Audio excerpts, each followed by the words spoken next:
Debut fight for Petr Yan. Takes on the very awkward Teruto Ishihara. Oh, I am so excited for this one, John. I love both of these guys. I like their attitude, I like their approach. But look at Yan immediately. He just wants to make the octagon as small as possible. If he could fight in a foam box, he absolutely would. I love this pressure that he puts on people. It makes them very uncomfortable. You can see there the panic when Ishihara realized he missed that kick. You immediately need to recover and get back to a place where you can defend, because Petr Yan doesn't give you any space. And when he starts to throw these combination punches, it's really something beautiful to watch, because he chains them together so well. This also is two great fight teams going up against one another. We have the Tiger Muay Thai team in Yan's corner and Team Alpha Male in Ishihara's corner. I was speaking with some members of Tiger Muay Thai, and they just said what a natural fighter that Yan was. He has everything everywhere, and they believe he can go right to the top. Yeah, there's no doubt at all. I mean, you can't be reckless, though. When you get to the UFC, you're meeting a lot of really, really powerful punches. And although obviously Yan likes that forward pressure, he takes a shot very well as well. Now Ishihara is working those body kicks. Look at that double leg, wow! That was very fast. Nice stiff arm there from Petr Yan, gets him back to his feet. Straight back up though was Petr Yan. Switching stances. He actually fought an old teammate of mine a couple of years ago and was super dominant. It was the first time that I'd really taken a good note of Petr Yan. But coming up in the ACB promotion, very, very tough matchmaking over there. And you've got to think what kind of accolades Ishihara would get with a win here, especially with a dramatic knockout like he wants, like he's looking for. Because especially with the hardcore, Yan is very, very well respected. We all know how tough he is, and his fights with Magomedov are, I mean, really, really worth a watch. They're real wars, real battles. Yeah, took a loss, but then came back and got it back. Oh, nice 1-2. Rattled the chin of Ishihara. He doesn't smile a great deal, but you can see the excitement in his eyes, John. He really does love a fight. Yeah, he's a fighter's fighter, I think, Dan, isn't he? Absolutely. Oh, again, he looks for the takedown there, but Yan was prepared for it that time. He won't be caught by surprise twice. Ishihara really struggling to find any space in the octagon. Lots of movement from Ishihara, trying to find those openings. There's the jab and the front kick. Yeah, nicely done from that southpaw stance. Interestingly, Ishihara has never been knocked out. Neither, for that case, has Yan. So both of these guys show very solid chins. But he just been dropped. Ishihara is looking to recover, but Petr Yan's not going to let him off the hook. Power, power, power all the way through these punches. Yan is swarming Ishihara, moving around his body very quickly, but Ishihara gets back to his feet, making a real contest of this one. A real wake-up call for a guy that's not been knocked out before. Oh, and he knocked out again! That's it! In his debut, Petr Yan gets the TKO victory. Welcome to the UFC. What a debut, what a statement. He pushed forward, he measured his distance, and he picked his shot. Beautiful work. He knocked out the knockout artist. Wow. What an amazing addition to this bantamweight division. There's the takedown look. He did a good job of defending it and getting back to his feet, but then once he got his range, there's that switching stance. He comes in over the top with the right hand and then switches through, powers through the left hook. Really nice work. Look at this, swarms forward, combination punching. The right hand lands there, measures his distance again and throws it over the top. Beautiful work, really, really powerful. Lovely stuff to shut out Ishihara and get his very first UFC victory. Ladies and gentlemen, referee Steve Percival has called a stop to this contest at 3 minutes, 28 seconds of the very first round. Declaring the winner by TKO, Petr No Mercy Yan. The newcomer, Son, and Petr Yan making his second appearance here in the UFC. His debut was an impressive one. A lot of backing for the young Siberian. He is wearing the red. Son is wearing the black. Yan goes to work early to the body. Jab lead kick from Yan straight away. Really, really fast. Beautiful head movement as well. Oh, that was nice from Son. Son's last 2 fights, he's had opponents that have had a combined 51, 25 and 8 record. So he's been fighting a lot of experienced opponents. Beautiful. Shakes that off, but certainly landed.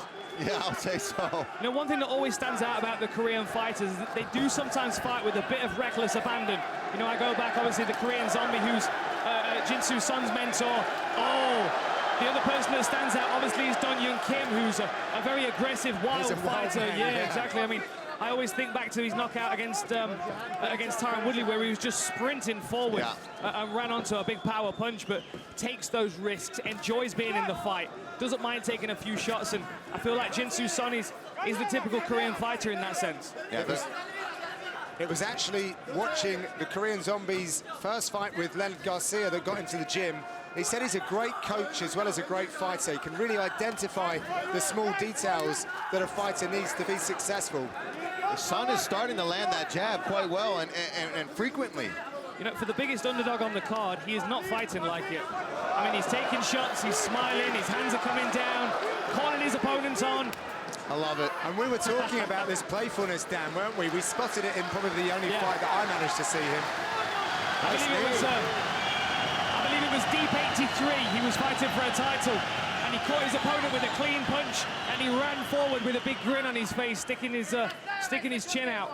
Confident in his chin, in his defense, as well as his reaction times. And I'm curious, what happens to a guy like Yan, who is the huge favorite? You're coming in here, you're in Russia, you're fighting in front of people that support you, and then the fight's not quite getting finished. It's not going your way necessarily all the time. You wonder if that starts to overwhelm a young fighter. What happened there? Eye poke? Yeah, that was about, he yelped as well when that went in. Yeah, Jin-Soo Son stepped forward and Petr Yan posted with his hand. You can see there.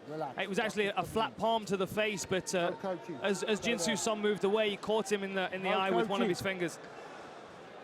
Quiet. I'm just taking a look at the odds for this fight. I'm not going to tell you again. And Petr Yan is the biggest favourite on the card at minus 1,000. Thank you. And he has just taken a bit of a telling off from Mark Goddard, being told he needs to you can see me? Thank you. Okay, come in. keep that fist clenched. Remember, no more wrong. New rules of mixed martial arts are in effect. Look at Son. He's leaning over the finish line there. I think we kind of thought that with Son's style and Yan and how aggressive these guys are on the feet. Nice takedown and beautiful defense. Korean Zombie in the corner, screaming at the top of his voice. Right? He obviously knows how big of a fight this is for his protege. I think that just shows how close these two probably are as training partners, mentor, and teammates. That he's literally screaming instructions to Son. Yeah, they only have about 10 pro fighters in that gym. It's been going about 5 years. Oh! Looks incredibly strong, does Son. He does. And that might be part of the reason he struggled with that weight cut on short notice. Only missed by a pound. Yeah. Still did better than Mirabek. Oh, that's a lovely elbow. Just seems to wear it so well, though. Yeah. Son loves the fight. There must be a toughness criteria for the Korean Zombie gym. I'm sure there is. Spinning elbow attempt there. Every time. And he is in Yan's face, right? In his face. Hands down as well. Oh, took a shot there as he walked in. Yan, I don't know about you guys, but whenever I've seen him this fight week, he has been all smiles. He's been punching his right hand into his left palm in anticipation of this fight. Throws a wild head kick there. Yan usually trains with the Tiger Muay Thai team in Thailand, but because this was a home draw for him, he stayed at home in Omsk. I think if he stays, if he continues to be under this kind of pressure from Son, I think he might have to start reverting to elbows a little more. I've got Paul Felder sitting next to me, the elbow expert, nodding away. Elbows. That'll work. I can't even hear us talking in this crowd. Yeah, if you guys could speak up, please.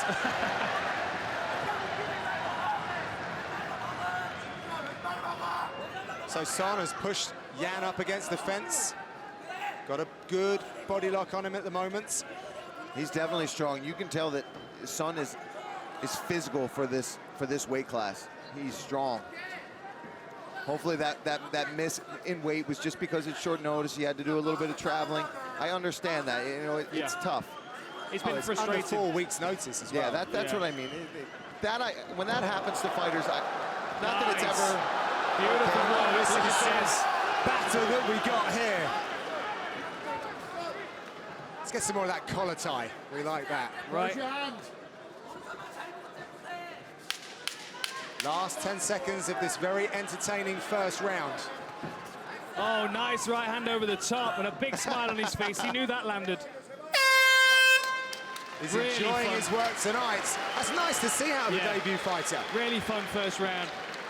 The Asia scene right now for talent is just booming, isn't it, Dan? It is. Oh, that was a sharp right hand. Oh, and look at the way that he shrugged that off. I just wish it was easier to research these guys because, I mean, literally we could find one fight of Jinsu Son. Oh, this boxing from Petr Yan is Really superb. nice. Oh, and again. Look at these hands from the Russian. This is the perfect kind of opponent for Petr Yan to show his best because Jinsu Son's not going to go anywhere.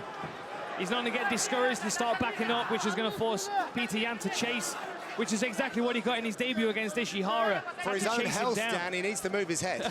Yeah. Once again, looking for that 1-2 is Yan.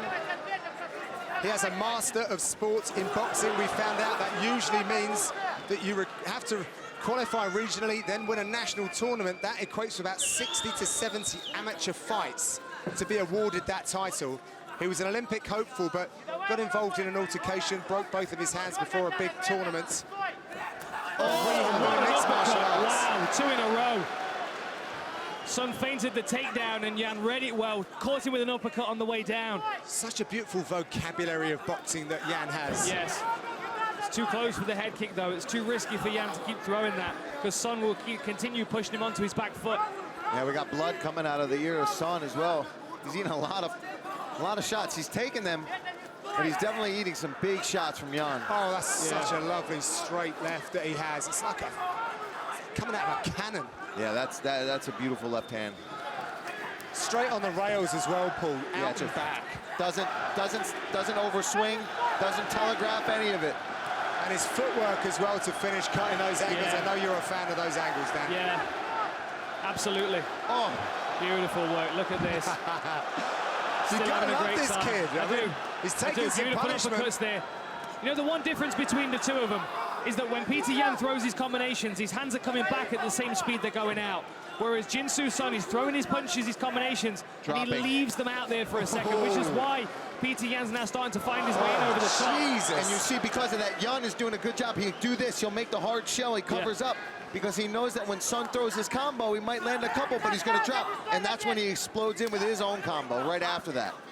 See, he'll like cover up, bang, and comes Nice, back look with his at own that. combo. That is Double left beautiful hook, right stuff. hand. Absolutely lovely work from Petr Yan. Son has never been knocked out, but Yan is looking to detach his chin from his face. Beautiful Well timing. timed, wow. Over 2 minutes here to go as well. I mean, Jinsu Son could really rack up some points on the judges' scorecards, but Petr Yan is still the one striking the most. Oh, beautiful elbows from his back. Really Yan. nice.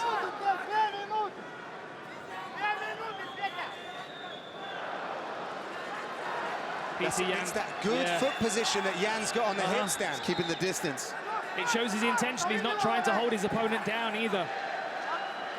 Always got to be careful of that up kick in this position.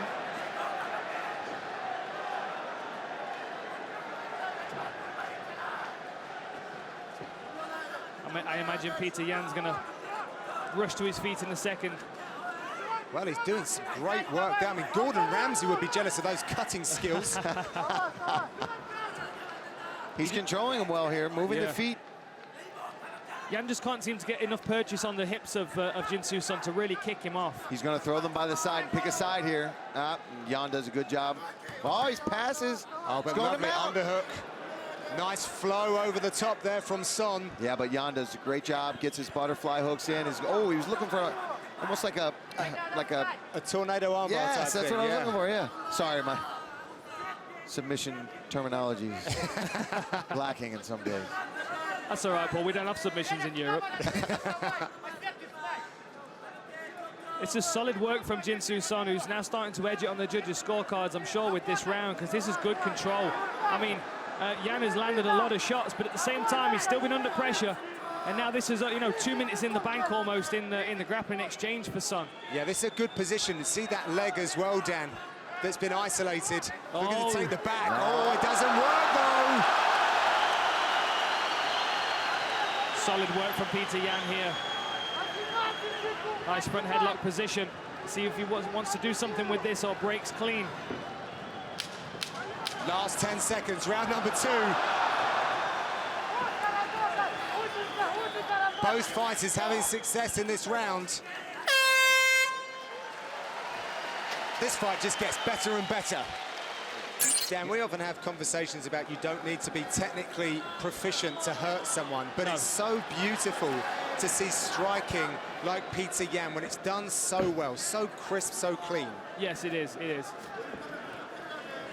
I mean, he's showing what footwork and combination punching can be in mixed martial arts.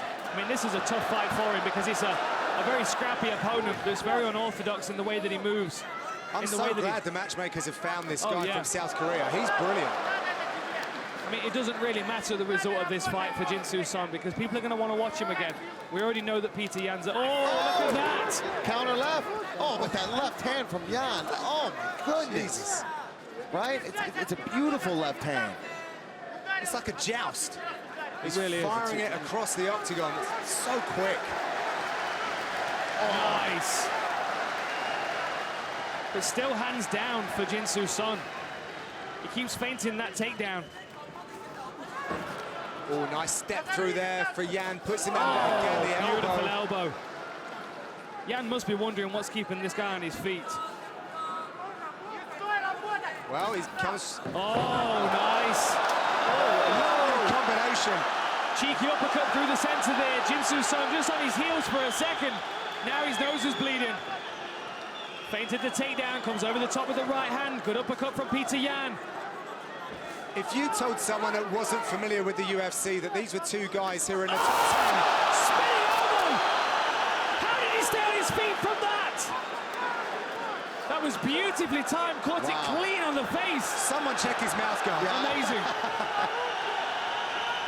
What did he eat for dinner? That is unreal. And a knee right off the Crowd temple responding. there, too.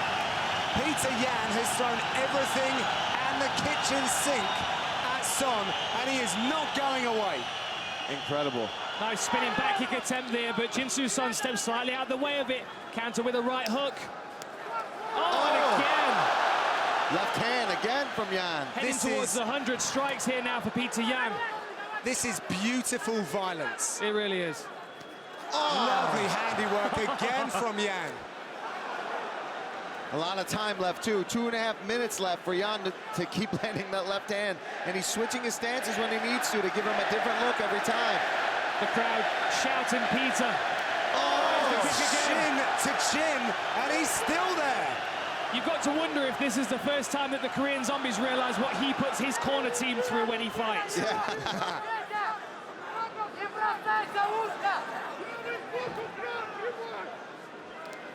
This is just an incredible performance from both fighters.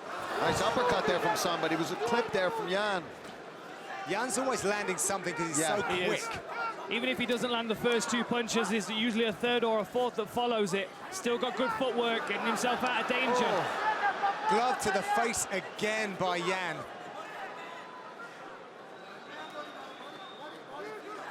Better head movement from Yan is meaning he's avoiding a lot of these strikes. I'm already looking forward to watching this one back. Good luck choosing the replays for this contest. Yeah, right.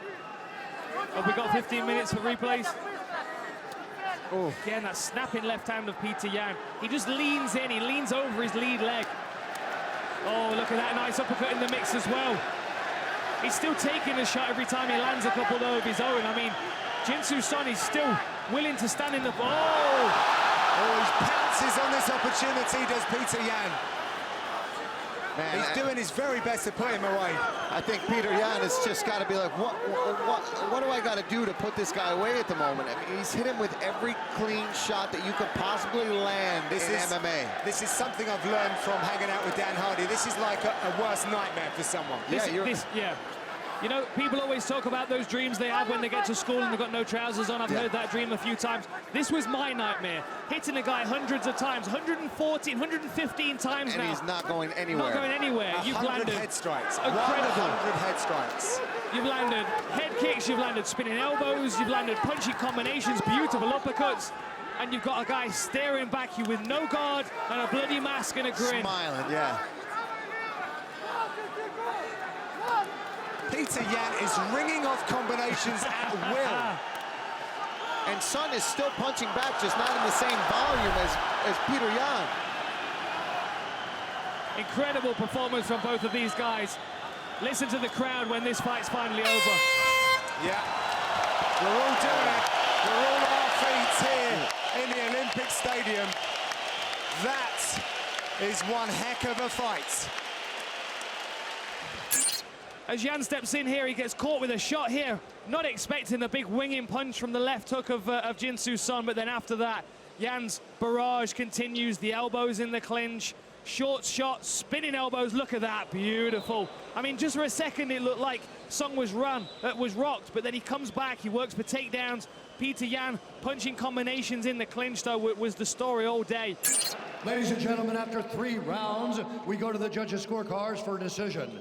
The judges scored the contest 30-27, 30-27, and 29-28 for the winner by unanimous decision, Petr No Mercy Yan. Congratulations to Petr Yan. What a fantastic fight that was. Can't wait to watch it back one more time. Yan, one of the bigger betting favorites on this fight card, top to bottom tonight, minus 315 at close. D. Silva coming back at plus 285. He is in what? Oh, left hook. Oh, kick by Petra.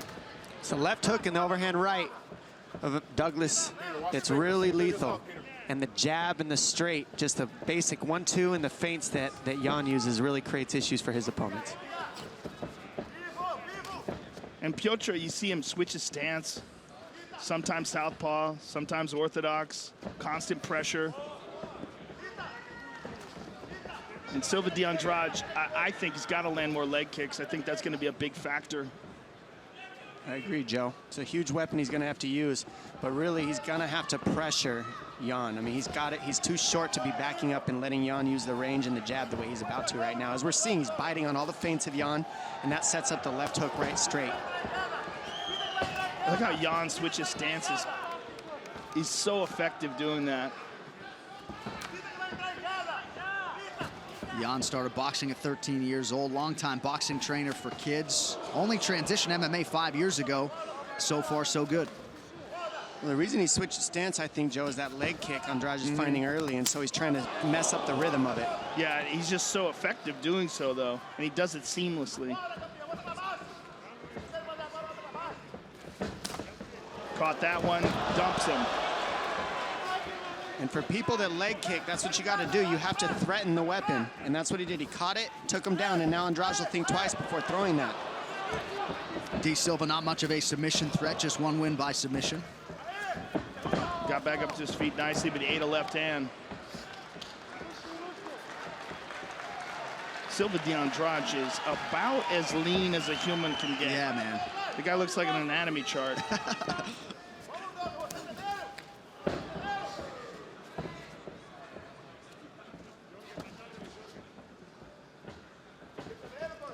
You got to think that's a tough cut for him to get down to 35. Yes. Made his UFC debut against Zubair Tuhugov at featherweight. That was February 2014. We've seen Douglas. Oh, nice uppercut there. He's adjusted pretty well in fights in the past. We'll see how he adjusts to Yan tonight.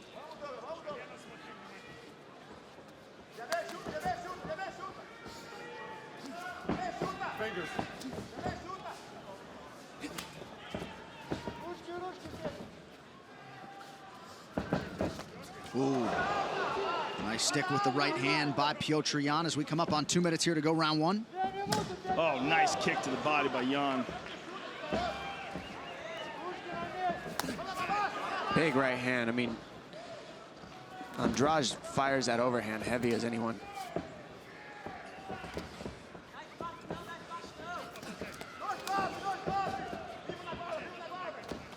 Oh, nice combination. He went to stun him with that left hand. 3-2 and then a 1. And anytime he switches to southpaw, he throws that left kick to the liver. There it is. It's going to come again. Anytime you see him switch southpaw, that's the weapon he's using. He pulls Andrade into it.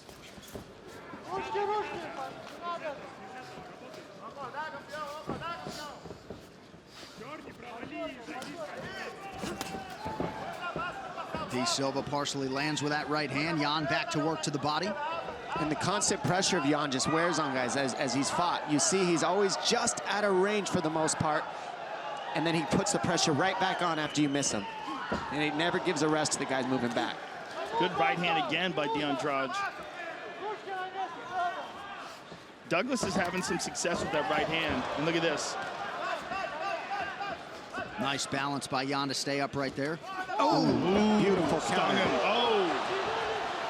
He slipped that right hand and came over the top of it. It's like a pull two. Here comes the left kick. Ooh. And now he's switching, throwing combinations from southpaw as well. Yan really switching things up. Entertaining fight so far, less than 30 seconds now in the round. Nice dig to the body by De Andrade. Oh, beautiful takedown. And that was perfect timing. He waited for the big, heavy right hand of Douglas and then shot right underneath it. Yan finishes on top. So a nice way to punctuate the round for the Russian. Round two coming up next. All right, round two here. Petr Yan is in red. 14th ranked Douglas Silva de Andrade in white.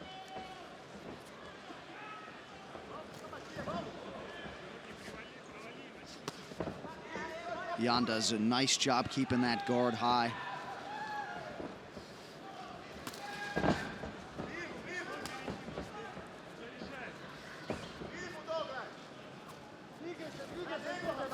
Woo! Double jab right hand down the middle. Slick.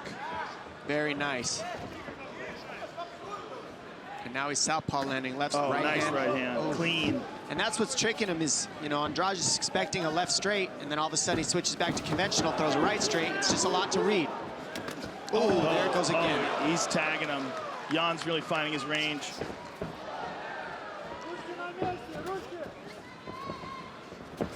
Woo.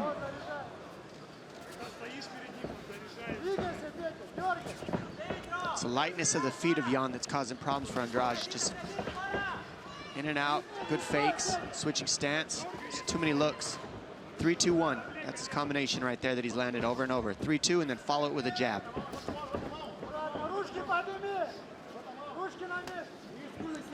29th pro fight for De Silva. He has never been knocked out, and he stuck the left hand there.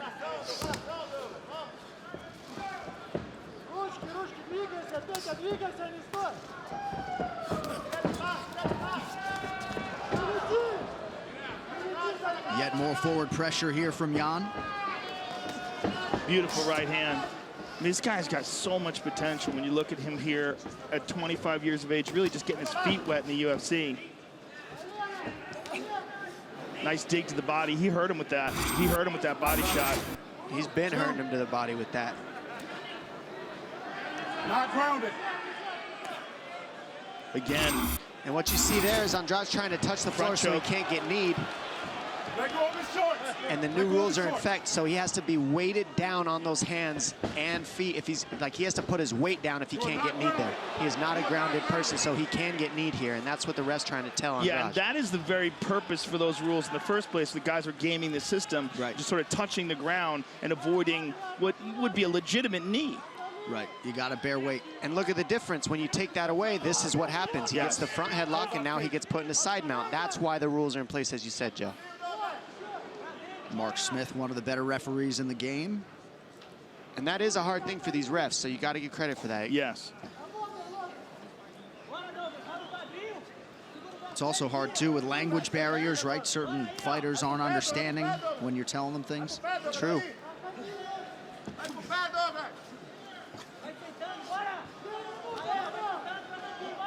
We see here Andrade trying to go for the half guard sweep, but he's just too far back, and Yan has the lead on the positioning here. Now he's going to a spiral right. It's under the quad, and he's got a half Nelson. He's grabbing the wrist control, and this just keeps Andrade from being able to get his base here. And punch, punch, and then he'll go back to the spiral. Punch, punch, spiral. And then now he goes to the half. Andrade just starts attacking the legs. Back to the front headlock. And seamless transitions here for Yan, going from defense to submission to punching, being offensive in all positions, showing very good craftiness in every aspect. Yeah, nice knee to the body there in the transition. He's got a big red mark on the side. And you see the way he spins and takes the angle. He's always staying on the hip of Andrade. That's exhausting. Andrade is carrying all of Yan's weight. This is good grappling fundamentals. And he's doing a great job staying ahead right now, Yan. And how about the pace, too, right? I mean, he's got great cardio. We know that, but he's quick, and he has been all offense tonight. It's just great decision-making. Right here, Andrade is on the leg. He can do something to create a sweep here, but chances of him getting up. Oh, perfect defense there by Yan, the way he stepped over, and nasty elbows for his work. Another one. And that's because Andrade's going for that half guard sweep, but he's got his arm trapped underneath the left leg, and now he's getting beaten down in the crucifix one position. of those elbows open him right up. Crucifix is in, and he's got to get his right leg out, Andrade, and then get his right arm out if he's going to get up from here. He just hit him with a knee to the face there. That was an illegal knee. And you see all the blood all over his knee there. Great ground and pound by Yan here. I mean, pretty. Andrade keeps nasty trapping elbow his there. own arm. He's going off on him here. He's really trying to finish this second round strong. D. Silva trying to control posture here and survive and advance to a third round. He is wearing it, but he survives. We're right back.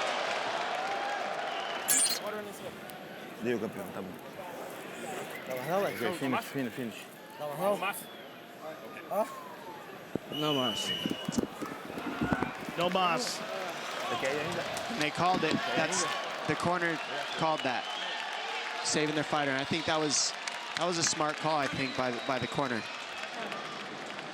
All right, we are back at the forum, and the Douglas Silva de Andrade corner has just thrown in the proverbial towel. They are trying to prevent further damage to their fighter. Petr Yan is going to win this fight by TKO. Ladies and gentlemen, at the end of round number 2, the red corner has stopped the fight.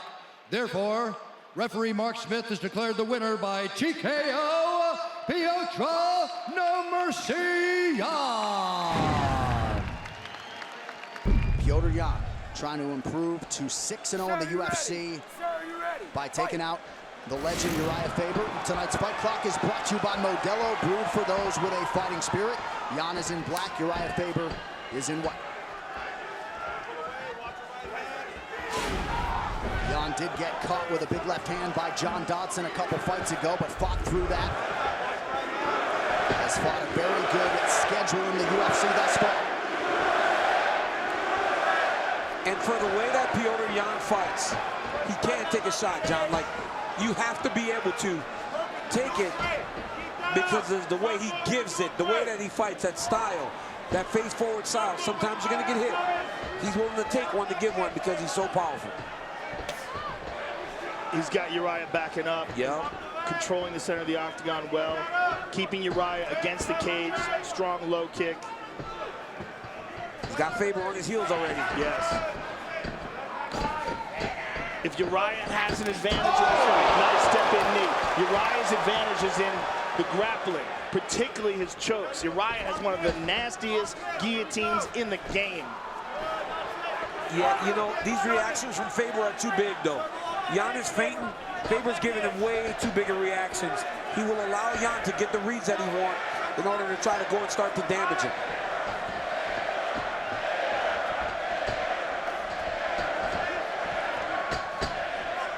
UFC 245 is brought to you by 6 Underground, a new film from director Michael Bay and Ryan Reynolds, only on Netflix. Left hand landing a moment ago for Petr Yan. This is what Faber needs to do. He needs to be out in the center of the octagon where he can kind of control the engagements. He can decide to wrestle or he can strike with him. But when his back is against the side of the fence, he's in constant danger. Oh, nice combination by Yan, starting with a head kick and then a 1-2. Yeah, I don't think either one of those landed, but they're definitely getting in the neighborhood. Uriah can't throw those naked kicks. He's got to hide them. Well, Yan's not even blocking him. Yeah. He's just kind of leaning back out of the way. He knows where they're going, and he knows he's not going to be there.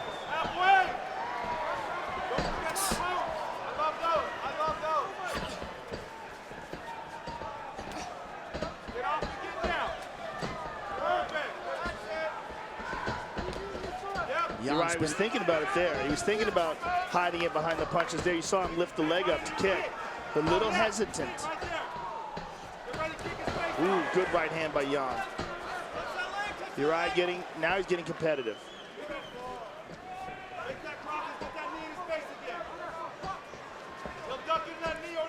Yan made his UFC debut June of 2018, a win over Faber's teammate Teruto Ishihara, and has steadily climbed the bantamweight ladder since. Feint, heavy, Faber. There's the clinch. Let's see how Yan defends very well.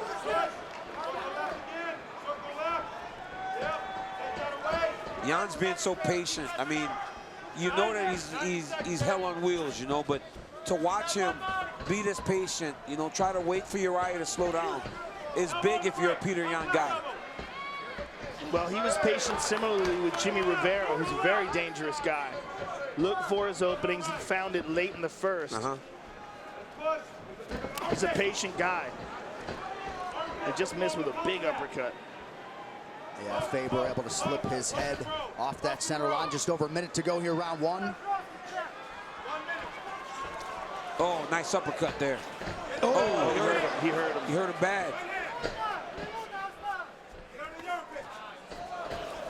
Uriah tagged him with a left hook. Yeah, one of Faber's best offerings of the fight thus far. Looking for the takedown, but Yan's defense is excellent.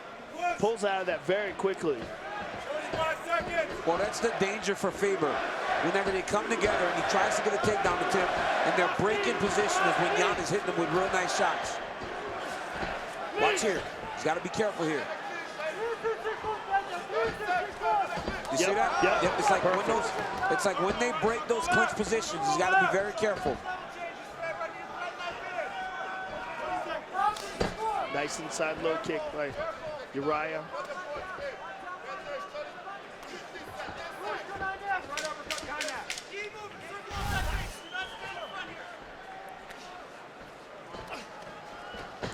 Yan with another knee, seemed to miss that one. Good start for the Russian, and we'll see if Faber can follow up on the instructions from his corner to threaten the level change and try to grapple here. As Faber lands a right hand and then retreats. Uriah likes that step-in knee.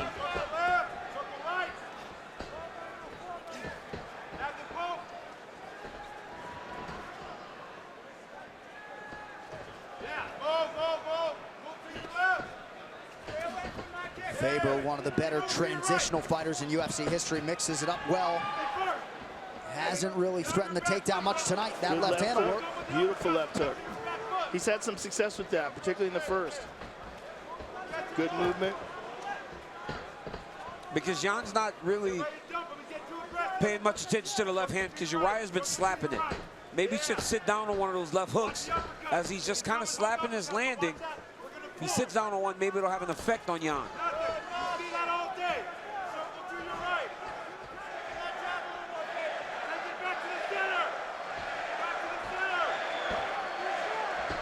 Uriah's got to do something to get Yan's respect. Big miss from Faber, a nice combination from Yan. Oh, now they're getting after it. Uriah's got double underhooks. Let's see what he can do with this.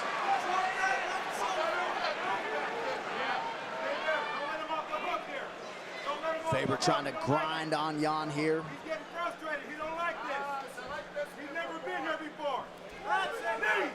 He's looking for that neck. Yan constantly switching up the stances, going orthodox here. Oh, they're talking to each other now. Watch the uppercut. Faber can't get drawn into this fight.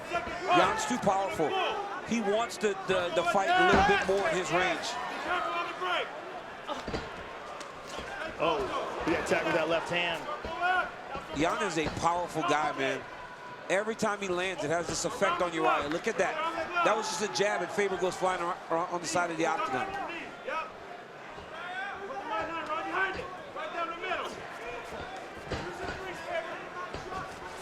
Pretty good entry. Beautiful level change by Faber. Oh, great takedown defense. Limp knee by Yan. Well, most opponents, as Yan crouches. Knocked out for Petr Yan. This could be the end here. Faber trying to defend. Oh, he's fine. He's smiling at us. He got hit hard. He ate a knee to the body there, too. Faber's like messing around. I can't even look at her. Just waved to his wife and daughter sitting octagon side here. Big right for Faber now. He stunned him. He stunned him. He stunned him.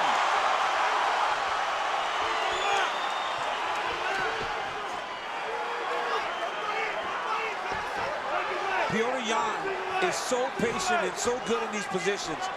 He's not even worried about what Faber on the move. Big strike from Yan. That's what I'm talking about, right? Like, look at Petr Yan. Faber's hitting him. He's still just staying to himself, and it just finds his shot. That's a bad cut Faber's dealing with, courtesy of that elbow. These are big shots from inside. I mean, but Uriah Faber is as tough as they come. No doubt about it. Oh, my goodness. Look at this. Drag to the ground. Oh, man, he's going to come under his time. It's mangled. It's over. And Keith Peterson, no, he's stopping the action here to take a look. They're going to let him fight through this. At Faber's left eye. That is a bad cut. Oh, my God. Oh, wow. That is so bad. That elbow was nasty. Oh, it's going to just, if he continues to go, it's going to just blow up more and more. I think they might let him fight. I think they're going to let him fight. It's definitely swelling up. It looks terrible, but he can see. He can see. It's so tough. It's going to continue to swell. It's only going to get worse here. Back in the same position. You're in his guard. Tommy! They're talking to each other. Nice job by Keith Peterson. They assume the position just over a minute to go here, round two. Uriah's got to protect that eye at all costs. Yeah, he gets hit on that a couple times. That thing's going to blow up, man. He's going for legs, trying to get his back. Got a leg. The forever game, Uriah Faber still fighting, trying to muster up some offense. Uriah Faber is as tough as they come. But I mean, the power of Petr Yan is something to behold. It's substantial. And it's the technique behind it, too. He's never slipping and losing position the way Uriah is when Uriah misses. Yan continuing to keep the guard high, working off of that jab. It's amazing when he's able to deliver this kind of power without ever overcommitting. Yeah. Watch the backhand of Petr Yan, though. That's the tell, right? It's the backhand. It's always, we do that in wrestling. You switch the lock, back trip across, sit the guy right in your lap. That's beautiful.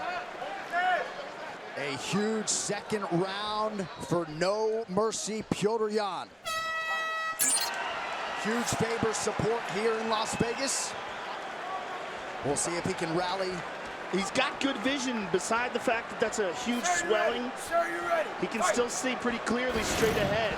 The peripheral is going to be a mess, though. Yeah, I mean, you know, it just talks to the toughness of Uriah Faber. We've seen guys get out of fights with much less than this, you know, but Uriah's not looking for an exit. Well, we've seen that. The Aldo fight was the best example of that ever. I mean, his left leg was absolutely brutalized in that fight. Yes. Never tried to quit. We couldn't believe that he made it to a decision. And I mean, he's in front of one of the best fighters in the world at 135 pounds. A young guy, I mean, dominant guy. And, you know, you can't say enough about the performance of Petr Yan right now. No, you can't. And Uriah has had some success. He definitely did hurt. Oh, that's it. Petr Yan stops Uriah Faber in round three. I mean, Petr Yan is, he is the real deal. I don't know who wants to see that dude stand across the octagon from him. He is the absolute real deal, folks. I mean, wow. Just so strong. So just, even like in the clinch, when he gets hit, he's just so rigid. I mean, he's just good. Found the target. You know, his technique is absolutely perfect. Here it is. Look at this. Boom. I mean, and this was Uriah Faber that was already in big trouble, right? So look at this clinch. Boom. And he catches him right on the face. I mean, but look at how close they are, Joe. Very tight, very tight. Look at the tight quarters that he can generate that type of power. This dude's a problem, man. He really is. In every place the fight is. Ladies and gentlemen, referee Keith Peterson has called a stop to this contest at 43 seconds of round number 3. Declaring the winner by knockout, Petr No Mercy Yan.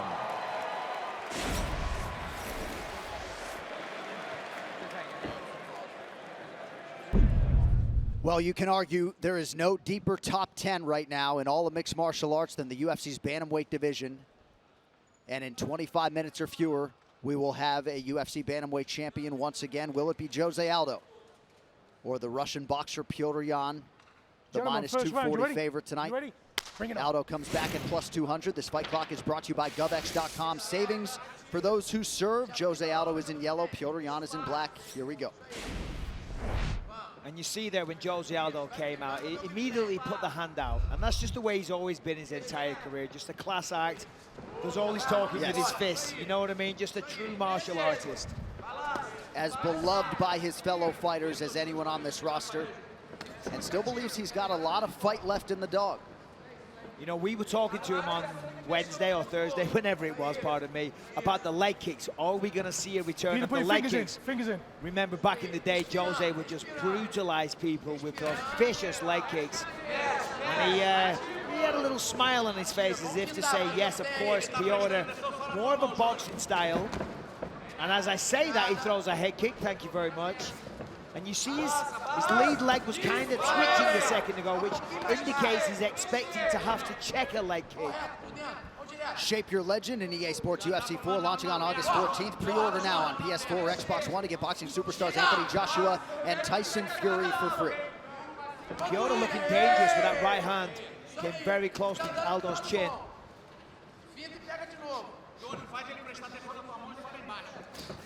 Oh! Early land with the right by Yan. Hard land. Man. That got his attention.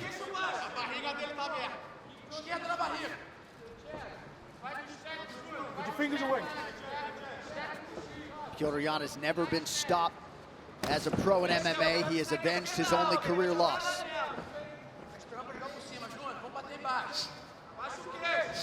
I mean, look at that. If that's not classic Jose Aldo, I don't know what is. Aldo going back to the well with that body shot. Man, the speed of both these guys. Scheduled for 5 5-minute rounds to decide this vacant championship.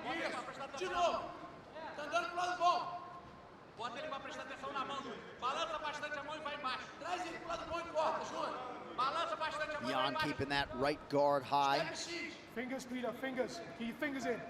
Yeah, Leon Roberts keeps warning him about the fingers. He does have them a little outstretched. They need to be extended upright, not forward.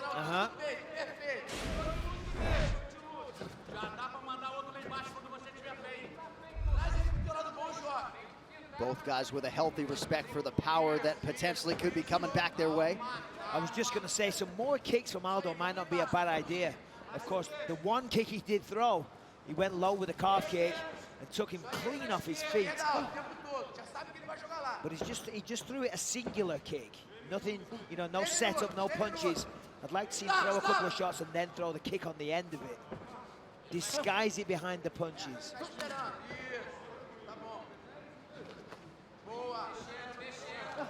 Aldo, the slightly busier fighter, early working off of that jab.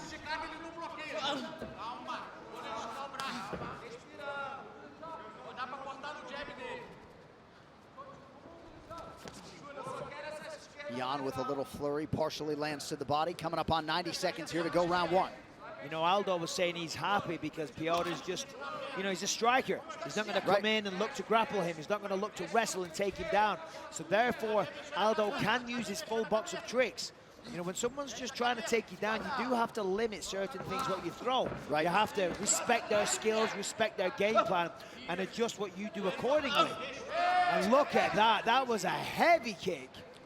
It's a great point, though, right? Can keep that weight on the lead leg without fear that Yan's going to shoot. 1 minute to go, round one. Aldo attacks the body effectively there. Ooh! Crushing right from Yan. Aldo ate it pretty well.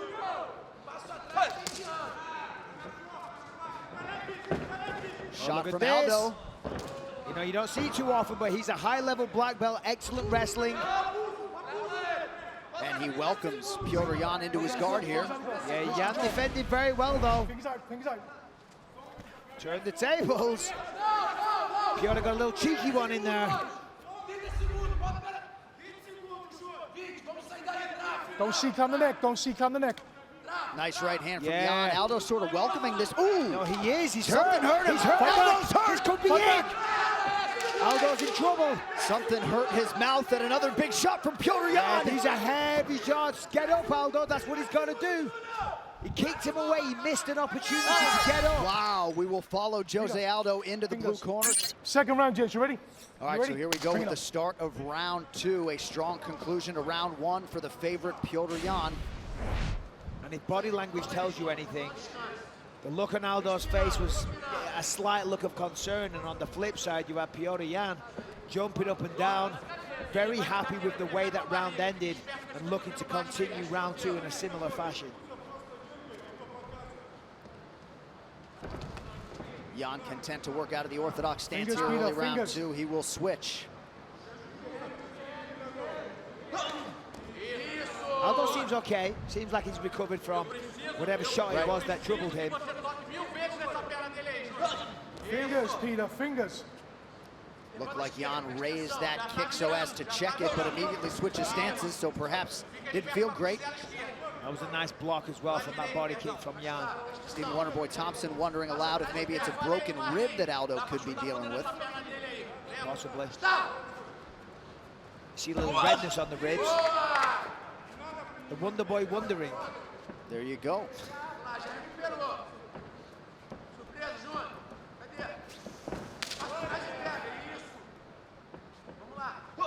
Yan just does such a nice job keeping that non-lead hand and that guard high defensively. Inside leg kick for Jose. And Yan's doing such a good job of staying composed in there. He's standing almost in the pocket, toe-to-toe with one of the fiercest strikers that we've ever seen. And just as I said, calm, composed. He knows he belongs being there. You know, he knows he deserves this title shot, and he's not fazed by the greatness of Jose Aldo. You know, sometimes when you're a young fighter that's only had 15 fights, you've watched Jose Aldo all your life. And sometimes that can, you know, mess with you mentally a little bit. Aldo continues to attack low, and sometimes you'll even see Yan blindly throw that right hand just so he can stay sound defensively. Under 3 minutes here to go in round two. And Aldo really starting to beat up those legs of Petr Yan. That's going to start to affect Yan as this fight goes on. You see that he immediately switched stance. And now he's going to work with the right hand. And so fast, so sharp when he lets that go.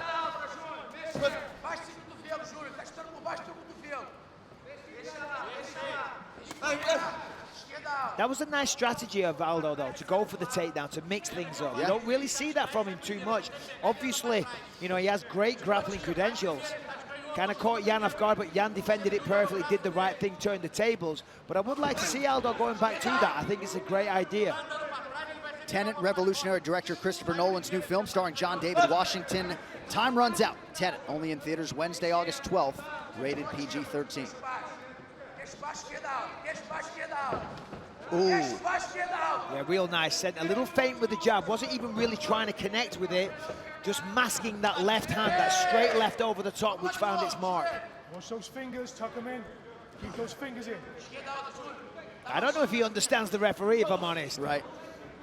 maybe they discussed it backstage. You know, the referee will go into the locker room and, you know, explain things. And he might have said, fingers means this. But in a high adrenaline situation, with it not being his first language, perhaps, you know, it's not registering.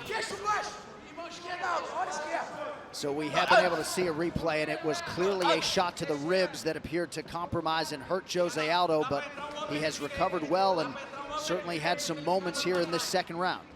Yeah, I just saw the replay there. Clearly a shot to the midsection. Aldo responded immediately, wincing in agony.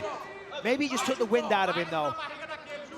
Wonderboy, you might be a little bit wrong on that one with the X-ray vision, but you know, because he seems to have recovered. If it was a broken rib, I don't think he'd be moving like this right now. Beautiful jab from Jose Aldo, turning it on here in this second round. Oh! There has not been much in terms of adversity for Petr Yan. Jimmy Rivera had his moments. Jose Aldo with an advantage here. Ah, so nice. When he goes to the body like that, Aldo's so dangerous. I mean, remember Jeremy Stevens, 2 body shots that just absolutely crippled him.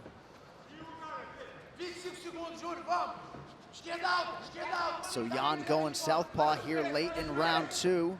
You see some of the redness on his left calf. This is just an incredible fight. I mean, look at them. They're not really utilizing too much footwork. It's like a Thai boxing fight. It is. They're standing in front of one another and just trading power strikes. 10 minutes down, potentially 15 to go. All right, so the Aldo corner seems pretty convicted in thinking it's 1-1, Michael? Yeah, listen, I mean, I think they're thinking Yan got the first, Aldo got the second. You know, round 1 was close. I'm assuming the fact that Yan ended up on top, they think that Yan got it. And that's a good way to be. Err on the side of caution, you know. Don't be overly optimistic. Assume that you're down, if anything, to send an urgent message that you need to, you know, do more. And he's doing more already. That was a nice knee. So unlike in round 2, Yan opening southpaw here in round 3.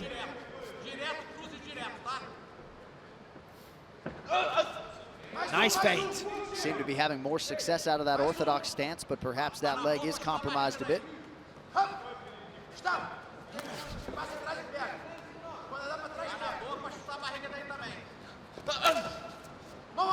Yan attacks the body. Nice side kick.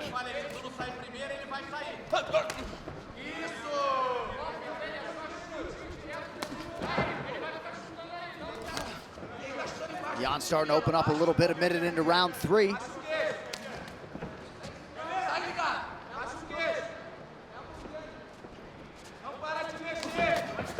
And you're right, a lot of this fight has been contested on a napkin. Yeah, exactly. You know, they're just standing right in front of each other, trading kicks, trading heavy blows, power shots, trying to knock each other out or hurt each other with every single shot that they throw. Fingers, Peter. Fingers. Another warning for the outstretched fingers of Petr Yan. Aldo rips the body. And again.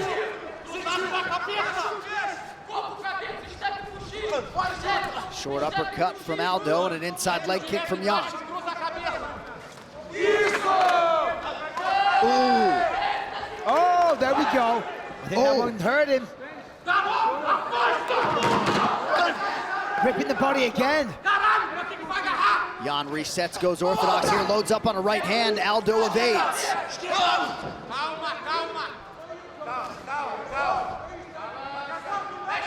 Tactical fight thus far. Yeah, very high level. I mean, neither guy really making any mistakes here, other than the referee getting mad about Yan's fingers. And razor thin in terms of the margins. But look One at this. significant strike separates. Their lead feet are almost touching. They're standing just outside of the pocket, but pretty much striking range the whole time. And, oh, that was nice. Really good work. Fingers, Peter. They're standing right there, and they're making each other miss. I mean, this is high-level stuff. Excellent head movement, defense, offense.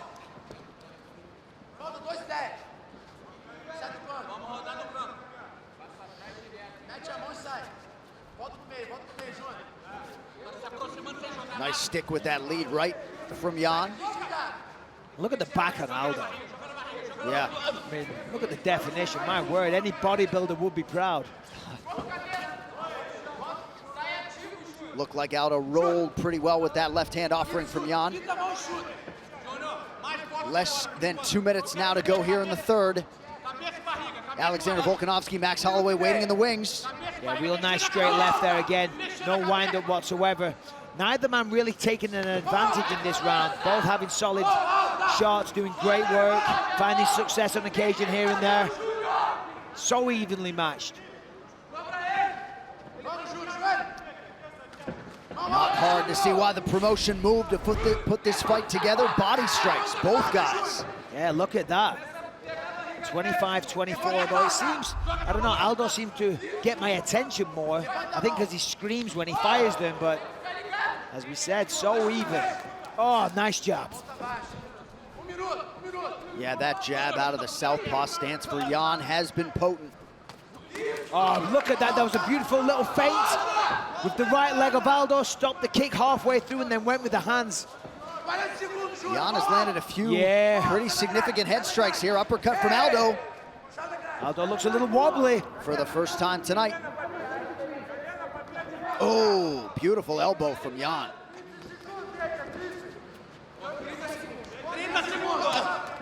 Oh, got a little lazy with that one, Aldo.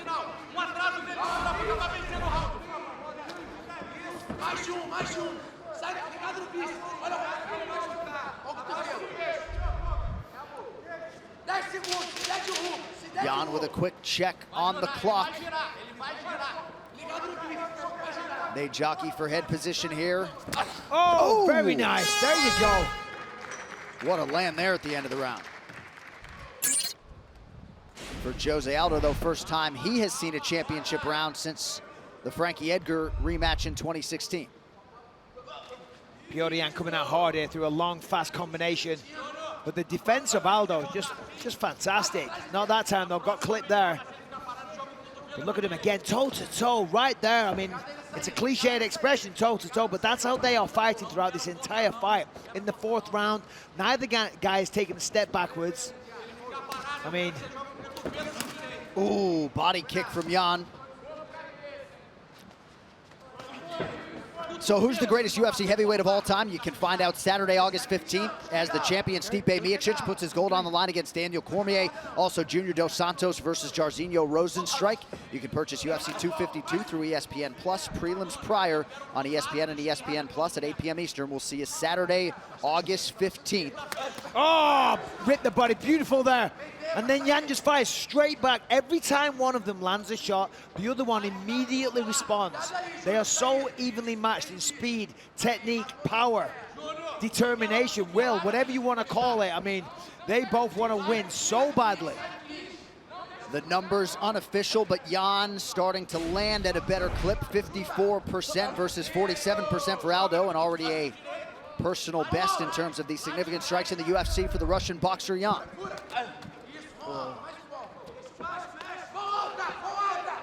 That was a nice combo from Yan. That time he just kind of let the punches go a little more freely, not looking for the knockout in every shot, and you can see the speed advantage. Ooh.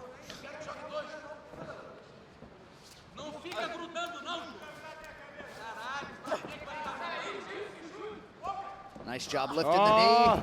Good try. How about the plus athlete, Jose Aldo, staying up right there? Yeah. Yan went for a major outer reap. And then the reflexes of Aldo just, you know, he managed to stay on the feet. Again, numbers close here in round 4. Yeah, so close. 3 strikes in it.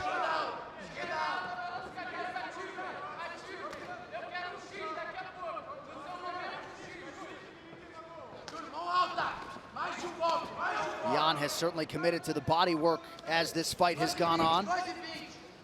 Yeah, and as the fight is progressing, it looks like Aldo's slowing down just a little bit.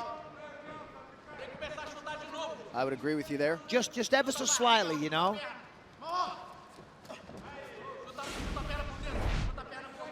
How about that? Aldo setting a personal best with all the title fights that he's been in. Yeah, I was going to say, after all these years, you know, to still putting out personal bests, it's just incredible.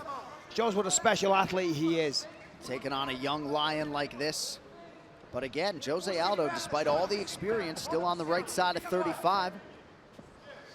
I know, which is incredible. It just seems like he's been a fixture of mixed martial arts for so long and still only 33 years old. But Aldo started to wear it a little bit. As I said, starting to slow down just a touch. Yan starting to take over just a little bit. Aldo retreating a little more now. I mean, that's a sign that he started to get tired. You retreat when you want to take a breather. You want to get away from the action and just take a few breaths. But we see Yan constantly walking him down. That, you know, alludes to me that he's in better condition. Ooh. And he's starting to land the shots. Oh, that was a big one. Aldo covered up now, a right hand. Oh, he's looking for a finish. He's got the leg, beautiful. Look at that, that was nice. Yeah, Aldo's hurt here. He's hurt, he's tired, he's damaged. And Petr Yan is going to work. He's trying to pass the guard.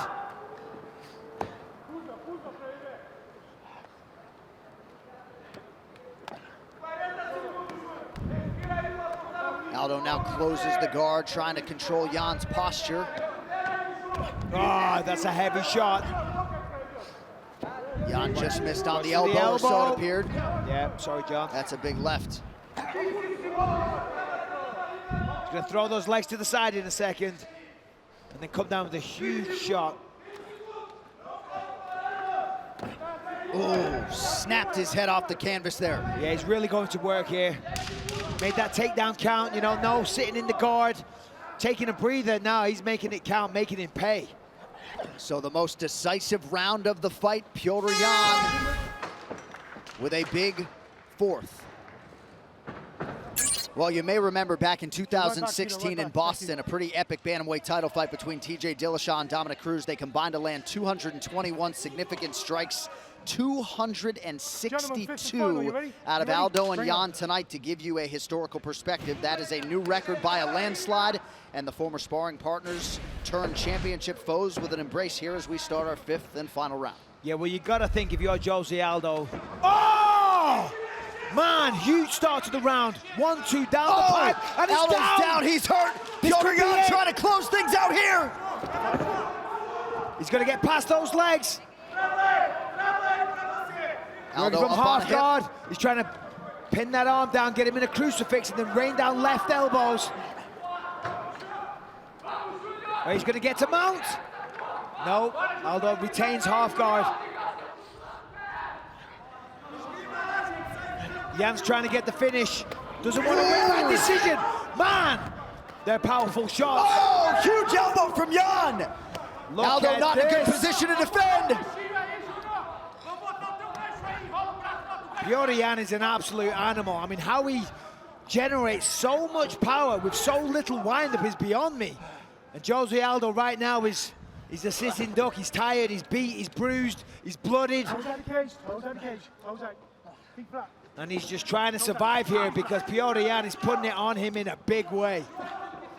And Yan is doing the opposite of slowing down, seemingly getting stronger as the fight goes on. Yeah, look at that. He's isolated that right arm. I mean, that's really bad. When that shin stops the arm, Aldo cannot defend himself. He's in the crucifix. He's going to step over to mount or take the back here. There it is. This could be the end. Aldo showing the heart of a champion. It sounds trite, but trying his best to stay in the fight. He's going to isolate that hand. Oh, he's just going to go for it. He's just going to unleash with everything. Yeah, see, look, he's isolating that hand. Then the other hand is going to rain down blows. Aldo can't defend pretty much. These are heavy, heavy shots.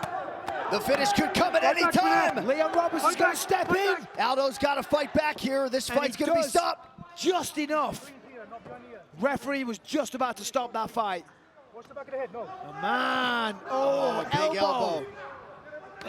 How much more can Jose Aldo take? This has to be the end. Now a knee. Jose Aldo painted with blood. I mean, he's just about to stop the fight every time, and then Aldo just moves, changes position, and just remains in the fight, but this is not good. The referee's going to stop this in a second. Could be 1 or 2 strikes away at any time. Just over 2 minutes here to go. Aldo's hurt. He's hurt, he's beaten. He can't turn this around. This fight's over. He's not defending himself. He's getting teed off on. He's taking heavy shots. The referee's giving him plenty of chances, but for my money, I'd stop this fight. Aldo is not going to win. He's not going to recover, and he's just taking more damage. This fight needs to be stopped. Not sure this qualifies as intelligent defense. He says fight back, but he's just looking at the floor. He wants the fight to be finished, but he's too much of a man to submit. He's not going to tap. He's not going to give up like that. And that'll do it. Petr Yan is an undisputed world champion at 27. Incredible. Incredible. Wow. I mean, that was just an amazing performance. And he leaves a legend in his wake. There is a new undisputed UFC bantamweight champion. It's Petr Yan. And Jose Aldo is still in the same position as what Petr Yan left him. And from start to finish, this was a classic. Just vicious strikes, a good variety of shots, leg kicks, uppercuts, bit of grappling here and there, and just a beautiful finish. Heavy ground and pound, big elbows. Jose Aldo will forever be a legend, but we have a new champion, and his name is Petr Yan. Sure. Yeah, they really stood toe-to-toe for the first 3 rounds, exchanging blows, but in the 4th round, he landed these big shots. He put him down, Aldo crumbled, and he was just all over him. Punished him, looked for the crucifix, throwing little hammer fist there, looking for elbows. Then he took the back and he just pounded him from the turtle position. He had the one leg isolated, and the referee said, fight back, fight back, fight back, but he simply could not. Petr Yan was unstoppable. Ladies and gentlemen, at 3 minutes, 24 seconds of the 5th round, referee Leon Roberts has called a stop to this contest, declaring the winner by TKO and new undisputed UFC bantamweight champion of the world, Petr No Mercy Yan! Well, he was at his merciless best tonight. Petr Yan, 27 years of age, is the new UFC bantamweight champion. There are a lot of killers waiting in the wings, but tonight belongs to one of Russia's finest. The new champ is Petr Yan. Look at this guy celebrating in style, and rightly so. I believe the 2nd world champion from Russia, certainly the 1st from Siberia. He said they only exist over there. Well, I'll tell you what, this man is living it up right now. And he said, I get better with every single performance, and he was not kidding, because tonight, he looked absolutely outstanding. Such an incredible performance. The best of butterflies, one of the bigger fights of the year, and a matchup as good as any in recent memory in this ruthless UFC bantamweight division. Tonight's fight clock is brought to you by Boost Mobile. Corey Sandhagen in black, Petr Yan is in red.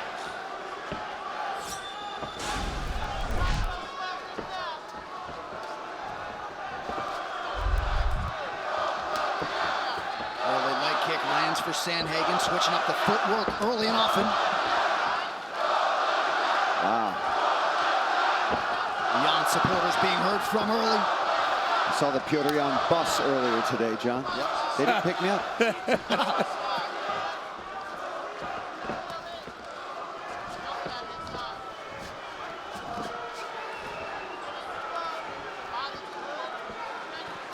High-level chess match expected between 2 of the most offensive guys in this division. Sandhagen actually said to us this week, I used to be the volume guy.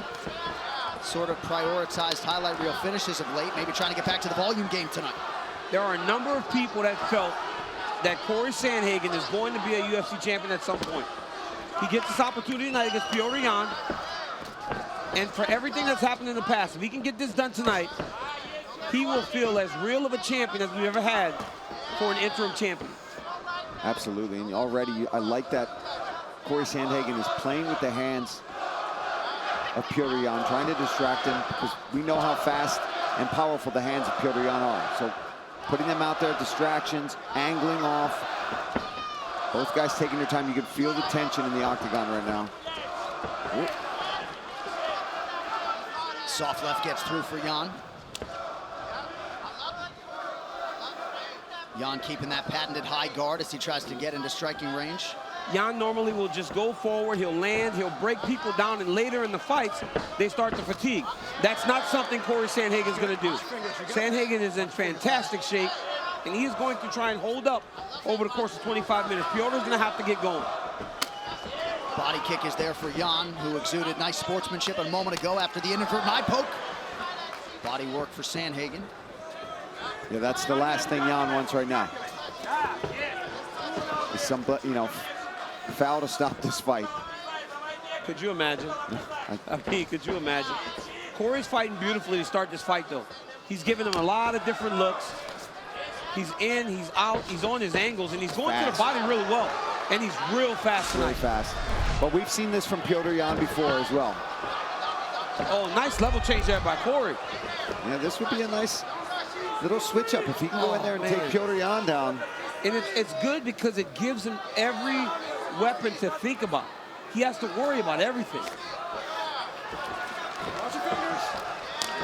Body kick for Petr Yan. Yeah, both guys doing a good job attacking the body in this first round. I love the left body shot that Corey has landed on multiple occasions. Petr countered with that body kick. But we've seen this, right? We've seen Petr Yan in very close early round fights. And then as the fight goes longer, he seems to pull away. We saw it with Jose Aldo. We saw it with Aljamain Sterling. So it's going to be on Sandhagen to make sure that he leaves enough in the gas tank to carry him through 4th and the 5th round. Love the stance switches from Corey Sandhagen. And he can attack you with everything just as equally from both those stances.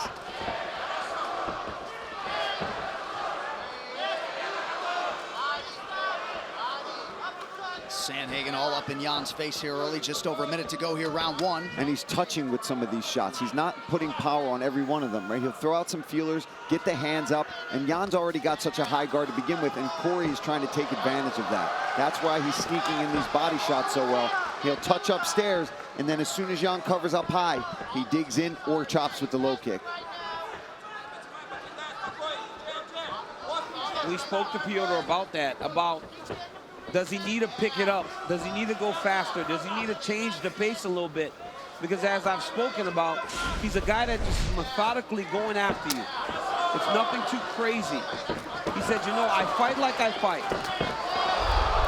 Wow. These guys are opening up early. You saw the numbers advantage Sandhagen in terms of the strikes. I love these level changes by Sandhagen. Yan returns with, I think it looks either a short right or an elbow as they broke. But yeah, Corey looks fantastic. And you're right, DC, that is a smart move. Just put it out there. And maybe you get one, but that's a nice leg kick return there from Yan. You could see Corey all marked up all over. But unfortunately, I think a lot of that has to do with the skin tone. Yan is known for his boxing, but this dude throws a lot of kicks. He's a great mixed martial artist. Man, Corey is fighting absolutely beautiful. All the different looks, the different levels that he's coming at him with. But eventually, Petr Yan will catch up to him. But he's hoping by that time he's able to get his hands on him enough to minimize the power of Petr Yan to where it's not a problem. Sandhagen went into the corner, immediately asked for some ice right above that right knee. We'll keep an eye on that for you. And you see in this fight, Paul, in his approach, Sandhagen's much more forward. Against Dillashaw, he was the one backing up. And I think that is what Petr's going to have to do in order to really get to Corey. And I think that's because he wants, with TJ, he knew the takedowns were going to be coming at some point in that fight. I feel like he doesn't expect them as early from Petr Yan. Even though he can wrestle so well, he tends to keep it on the feet and use his striking.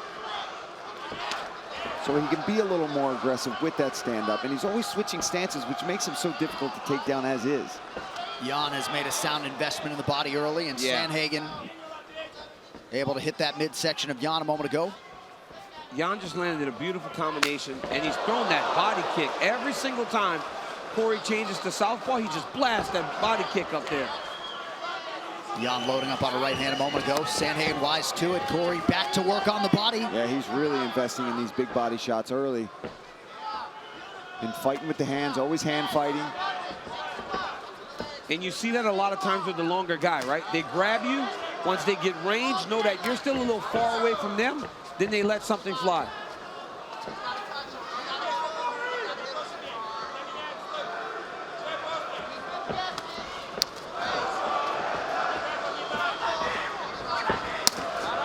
Body kick is there again for Yan.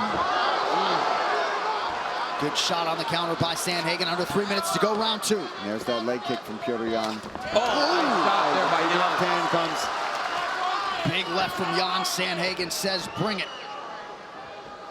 On that counter right hand that Yan threw, he's loading up a little bit. That's not something we see from him very often.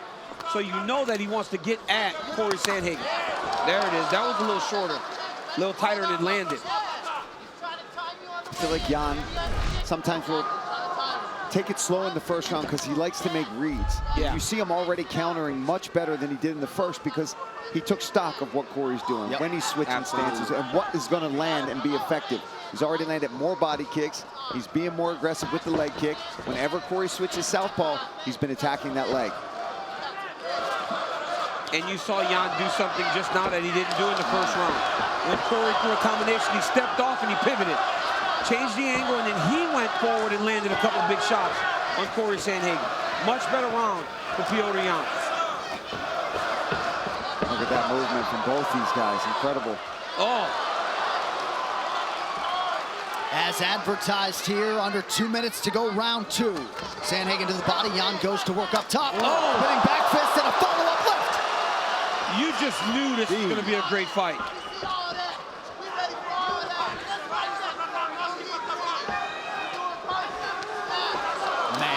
Watch and enjoy, folks. Uppercut got through.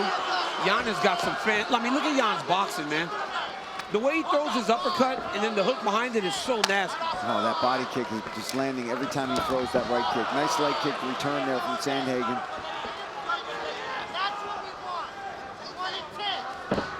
And the thing about Petr Yan is his facial expression doesn't change. Regardless of how well Corey's fighting, he just looks the same. Just straight stoic, trying to get after Corey Sandhagen. Always got to be careful here. Sandhagen able to fight the hands. Under a minute to go in the round. Oh, good elbow. That's one thing I don't want to see from Corey. I don't want to see him shooting to the mat. I don't want him carrying Petr's weight on his takedown attempts. I'd much rather him grab a leg, play with it a little bit, and then just get back to striking. Sandhagen loves that jump knee. Yan able to close that guard up. And Sandhagen unofficially 0 for 3 on those takedown attempts thus far. So slick. That little step off, man. The way these guys step and pivot, the little details inside the octagon that a lot of people just miss. They don't see really what's happening in there. This is a high stakes game of chess. Look at that. Corey's gone.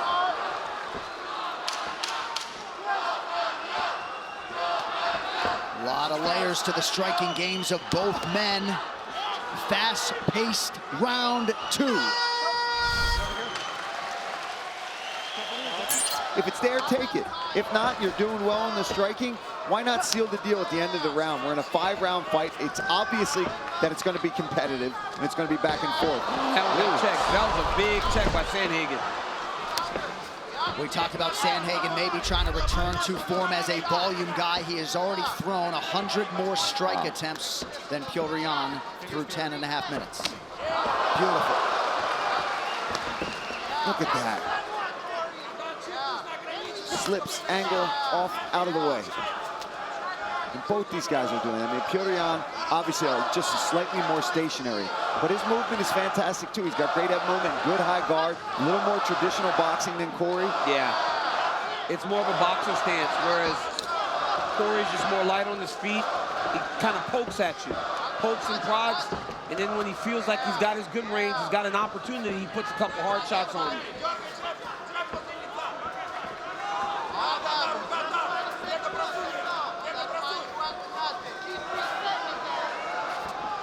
Jason Herzog has warned Petr Yan after both rounds 1 and 2 about having those fingers extended upright and not towards the eyes of Sandhagen. Yeah, and because of that, it means if another one gets through, he's already poked the eye once and he's been warned between rounds. So the next one, if it's bad, even if it's just significant, he might lose a point. And that could be extremely significant in this fight. There's visual evidence of the body work on both sides.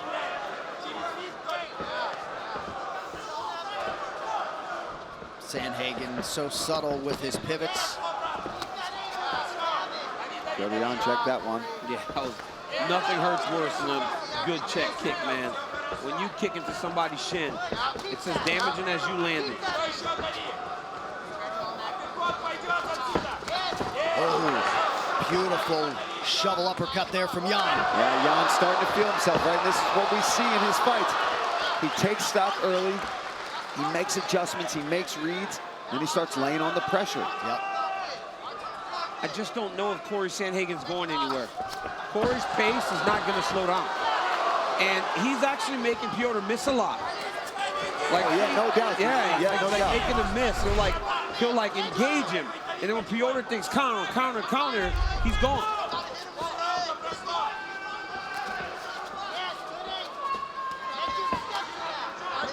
It's because Petr wants to land with so much more intent, right? Nothing is to just score points. As Corey's just kind of pot-shotting him, right? He's just putting points on the board. And I think that speaks to him telling us that he wants to win every round.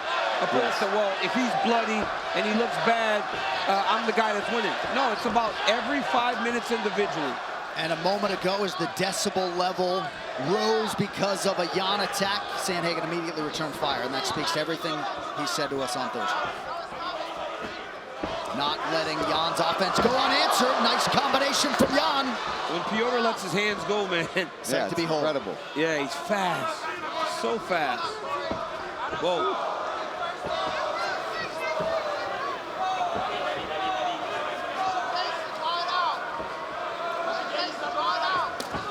Another nice body kick from Yan.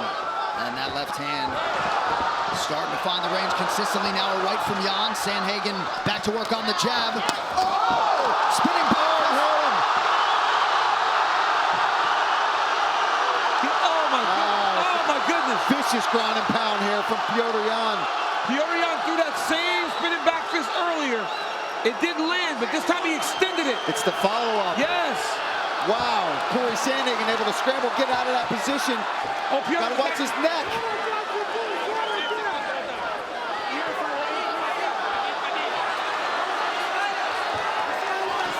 Yan drags Sandhagen to the mat, trying to get to his back here. Yeah, but Sandhagen got off to the opposite side. Now he's gonna put wow. Back and forth we go under 30 seconds, round 3. Beautiful job sitting in the corner there by Yan. Sandhagen beats the roll.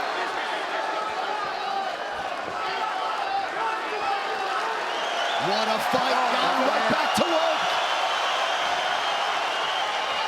Big moment there for the former champion, Petr Yan. Final seconds of the round, Yan feints the takedown, just missed on the right hand, did not miss with the left. Oh, there it is. Turned it on there at the end of that round. Just like all classic Petr Yan. As the fight goes long, he starts to find himself. 15 minutes down, we have arrived at the championship rounds. And I like the message from Carrington Banks specifically, just trying to keep it simple. You know, 10 minutes to go, short memory, third rounds in the can. I like that. Like, that's over. That round's gone. You lost it. Yeah, so what? We got 2 more. And every time we watch Petr Yan, man, he just breaks these guys down. That seems like what he's doing to Corey Sandhagen. Because then you start to kind of question. Because Corey's fighting a beautiful fight. Yeah. But he still finds himself down maybe 2 rounds to 1. You know, so it's like, what do you have to do to stay ahead of this guy? Right now, this is good for Sandhagen. Get back to poking at him. Get back to touching. Get back to kicking. Get back to getting on the angles. Don't stand in front of him. Because that's when Petr Yan is most dangerous. Yeah, at some point, Corey's got to hurt him with something. Because right now, Petr Yan realizes I'm the one with all the power. And there's that left hand. His boxing is so good, man. He just does such a good job of mixing combinations. Always has his hands up in that high guard you talked about, Paul. Yep. And the moment he sees an opening, Petr Yan explodes. It's not loopy, wild punches with no sets. Like, look at that. Just right? clean, straight shots. Clean, straight. Or even clean hooks, right? There's nothing wrong with hooks. We talk about in MMA a lot of time, these wild punches. Yeah, that's because guys overswing these shots. Yes. If you've got a clean, crisp left hook, goes around the guard perfectly and right onto the chin. Charles Oliveira and Michael Chandler, the most perfect left hook I've seen in a long time. It's just everything tight, everything where it's supposed to be. Petr Yan throws a lot of strikes like that. And another beautiful body kick.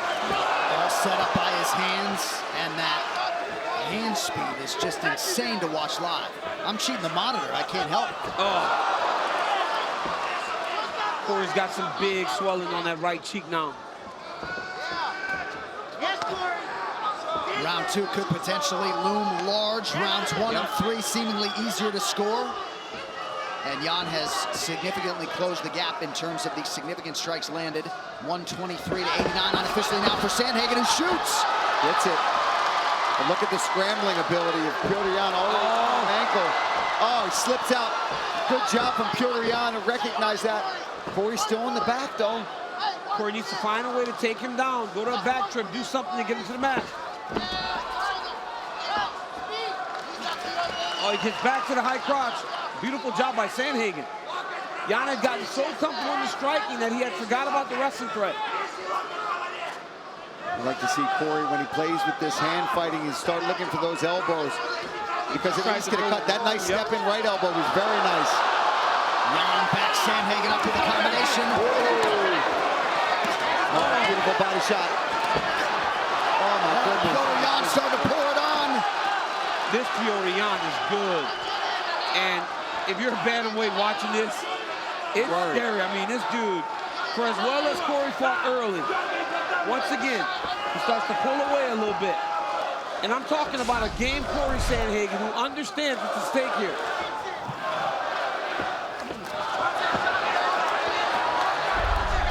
See, Yan's just a step ahead now. All that movement looked fantastic. Corey was able to really duck and dive, move out of the way a lot of these shots.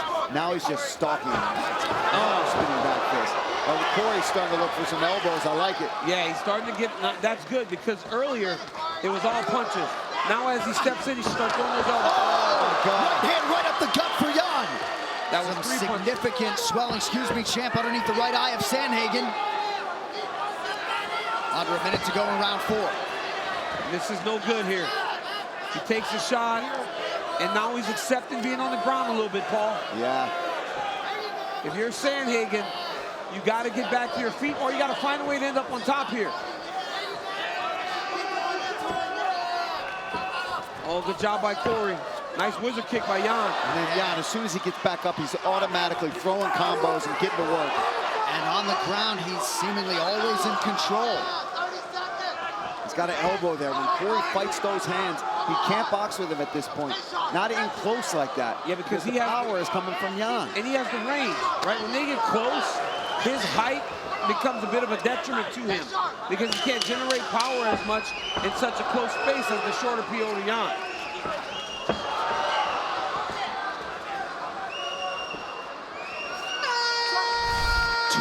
Down, 5 to go. Have it either 2-2 or 3-1 Yan, Paulie, fair to say? Yeah, fair to say, and Petr Yan is only gaining momentum at this point, John. And he's starting to play mind games. Now he's looking across the cage, and he's getting Corey all amped up. That's what Yan wants. He wants him to stand, all right, start trading with me, because it's this movement that Corey needs to use to be able to, avoid a lot of these big power shots of Yan. If that goes away, Yan can sit there in the pocket and start hammering away. I always talk about trying to fight a guy's ego. Instead of trying to fight him and let him fight smart, you start doing the whole pump your chest, get in his face, talk to him, hoping that as the striker that possesses the footwork like Sandhagen, he gets off of that movement and he stands on a coin and trades with you. And that's what Petr's trying to do right now. Constantly on the attack. Nice inside leg kick for Sandhagen.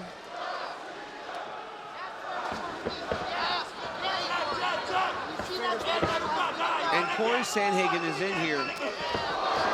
Very well trained, has a fantastic game plan. He's fighting a great fight.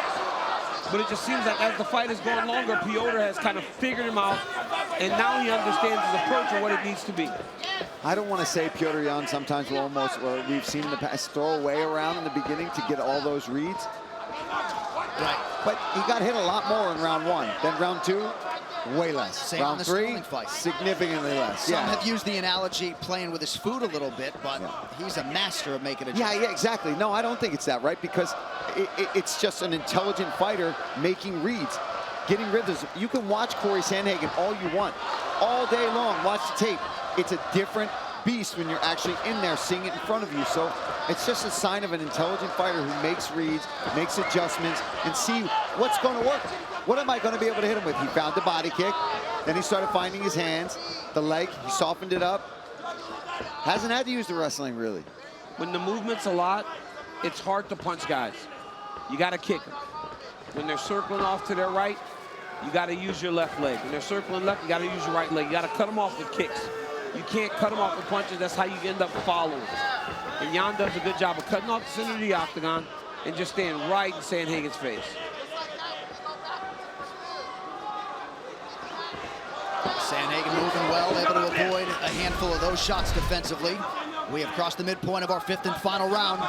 And Corey's fighting a better 5th round. He's more on his toes. He's moving. Great defense from Sandhagen, but that's what makes Yan so special. Okay, I didn't get it, boom, right away. Big, powerful shot. But Sandhagen's popping at him more than he had in the last round. He's doing a better job of touching, landing his shots, moving, and getting out of the danger.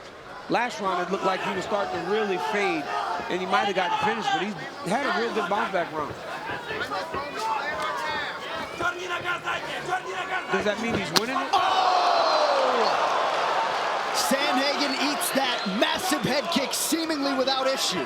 John, that's how you know he's in fantastic shape. Yeah. When you're in great shape, you can take and absorb shots like that. And now Sandhagen with some offense of his own. He has thrown nearly 400 strikes tonight, but Yan has been more efficient.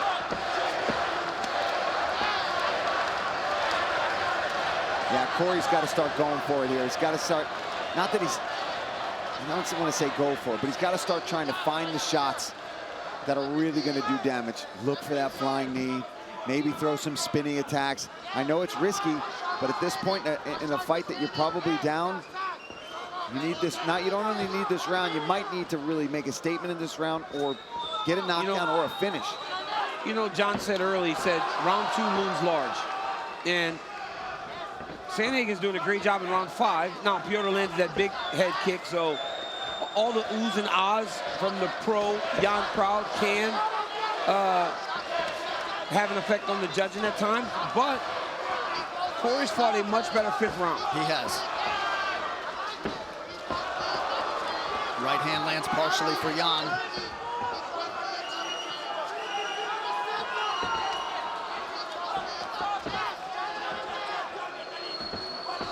Good head movement by Sandhagen. Oh, nice knee. Beautiful spinning elbow, back fist. Petr Yan has landed that so many times, and because... Nice knee by Sandhagen late in the fight. Certainly had moments in round 5. Yeah, he did, man. There was the guard of Yan. Close fight right there. Beautiful spinning attack late. Oh, and they're fighting past the horn. What a fight. A lot of mutual respect. A UFC interim bantamweight title fight they will be talking about for some time as Petr Yan and Corey Sandhagen go the distance. We will belt someone shortly. Yeah, let's take a look at some of this action. I mean, big flying knee. Corey went for it, right? All the things we said he needs to be doing in this fight, he did. His movement looked great. Early on, he was fantastic, but just like Petr Yan does in other fights, he made reads, he made adjustments, he was patient and got more and more aggressive. There's that spinning back fist that put Corey down. Straight lefts. Just beautiful boxing on display the whole night from Petr Yan. And there's just a sense about him, man. I mean, he is a champion, this guy. Here's that head kick. Corey eats it like the champ he is, too. I mean, it just two of the absolute best. Here's a spinning hook kick to end. Corey says, what's up? Throws a flying knee. They looked like they were going to keep going, but, I mean, nothing but mutual respect. Well, ladies and gentlemen, after 5 rounds of action, we go to the judges' scorecards. All three see it, 49-46. Your winner by unanimous decision, And now the two-time UFC bantamweight champion of the world, Petr No Mercy Yan!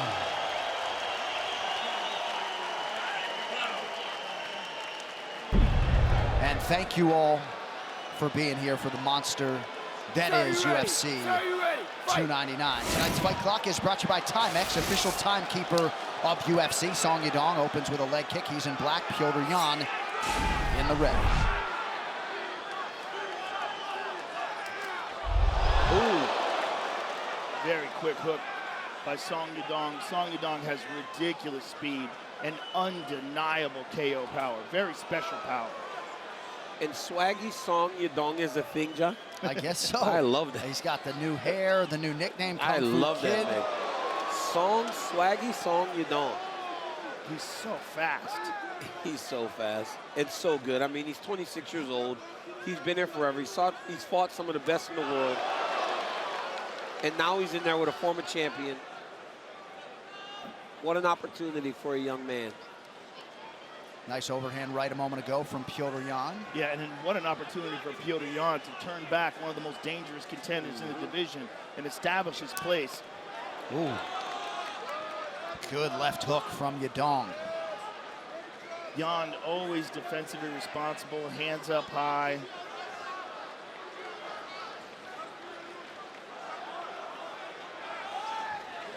Yan is just so confident. You watch these guys move, man, and they're so fast, and they're so quick, and they do everything right. I know we always talk about the skill level of the bantamweights and the flyweights. But it's a division where you can't have any flaws. No. Not allowed to have deficiencies. You better be good in everything, or you're going to drown. You will not survive in that weight class if you aren't well-rounded. Song feinting early, keeping that chin tucked. Petr can't let Song get comfortable. He's got to do something to get respect. Because Song is just so fired up and so dangerous. And you got to think that Yan, coming off of those losses, at least has a slight dip in his confidence. Nice job by Yan attacking the body there. But at least he has a guy in front of him today who's going to stand and trade. Even Sean O'Malley, when faced with striking with Petr Yan, turned to wrestling. And we know how much Sean loves to stand up and strike. That is the level at which Petr Yan can box and strike. Heavy leg kick from Song. Song's doing a really good job of throwing lead leg kicks. And then when he's on the receiving end of one, he returns every time. And he returns with big shots to Petr Yan. Song Yadong coming in off back-to-back main event wins over Ricky Simone and Chris Gutierrez. Coach Dean Thomas with us all night. Dino, what do you have? Man, Song Yadong has got Petr Yan biting on them takedown attempts. I think that's going to eventually pay his dividends because he's selling out hard on them takedown attempts, and Yan is really biting on them. Good read, Dino. Good jab a moment ago from Song. It's just the power of Yan is so imposing. Excuse me, Song. It's so imposing that as he moves forward, you've got to be cognizant that one of those shots gets through, you're in deep trouble. Join over 80 million users on the world's leading crypto app. Download the Crypto.com app now. Song on top. And this for Petr Yan must be a callback to just a horrible night. The night that he fought against Dvalishvili. Just the takedowns and having to build yourself back up, knowing how exhausting it is to have to go through this.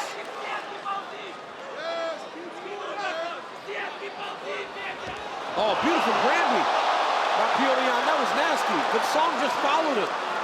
That was great grappling. Beautiful flow.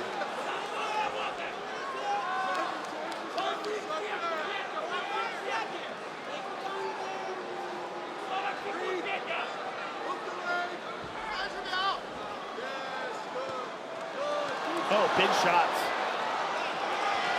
Big shots But Petr Yan able to get back to his feet under 30 seconds here to go round one. It seemed like Song let him back up.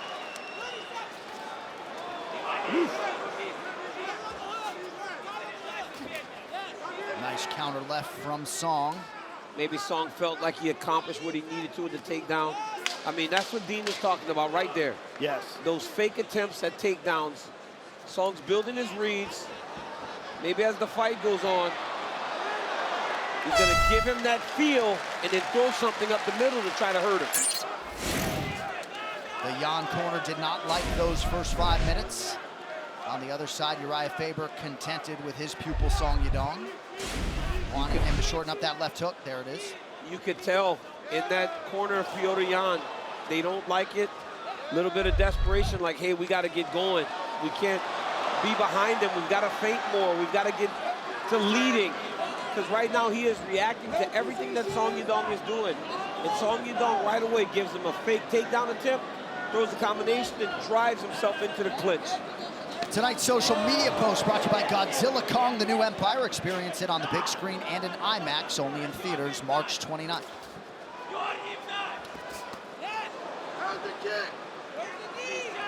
The threat of the power from Song Yadong is so imposing that we're seeing Petr Yan shy away from exchanges, which is so unusual.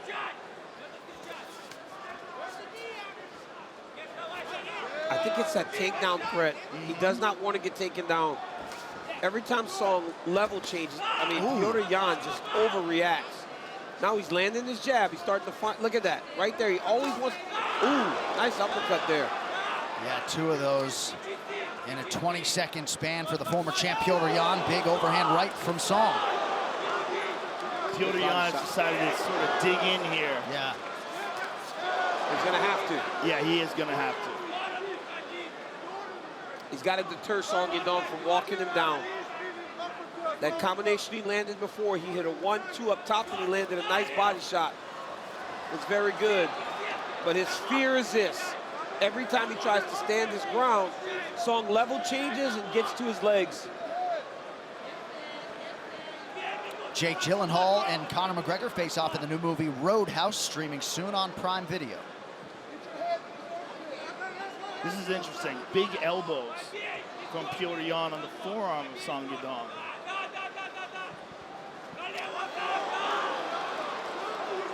Short elbow from Song, follows up with a jab and now a left. Good left hand, a right uppercut before that. So Yan starting to find his striking range midway through round 2.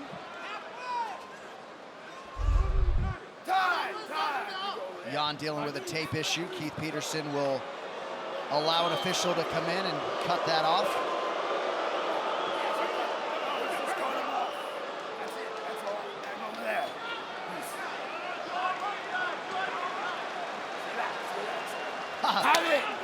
No nonsense. There he is, no nonsense. Yan trying to fight here.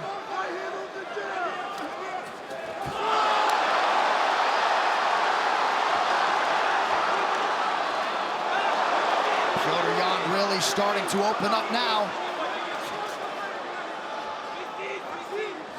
But Song Yadong loves a fight. I remember the Sandhagen fight when he was all bloody. This dude never shied away from getting in your face and trying to fight. And that's the fear right there. Oh, wow. Excellent defense by Petr Yan. Oh, big kick to the body.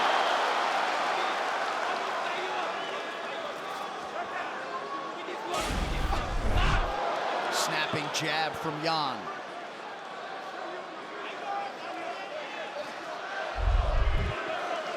Yan doing a nice job changing up the level of his strikes here in the second round.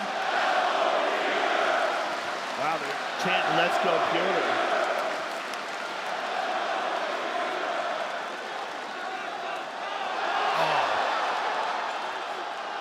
Beautiful combination from the master of sport and boxing, Petr Yan.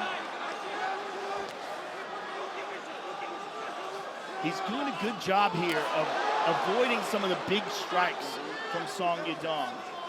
Doing a great job with his defense while staying in the pocket. Nice uppercut, another one.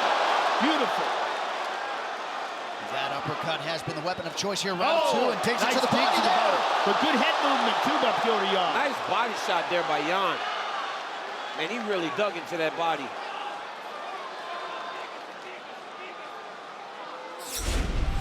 Oh, what a takedown. What timing. Beautiful. Absolutely beautiful. Petr Yan showing his championship medal here in round 2.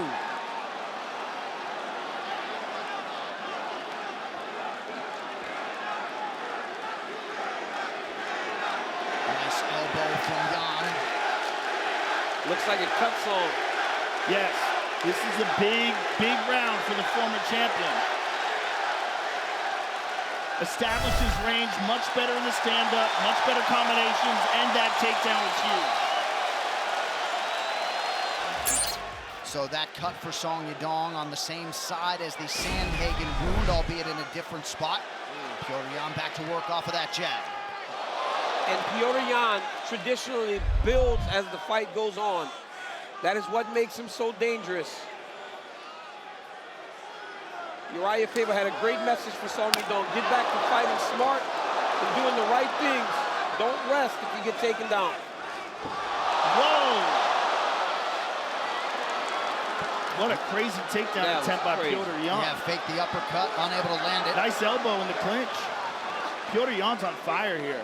He's fighting really well. Really building off that second round.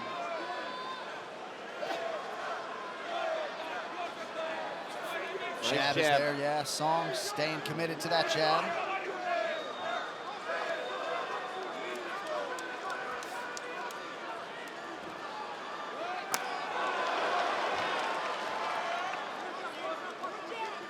Yan seemingly with a speed advantage. Oh, beautiful.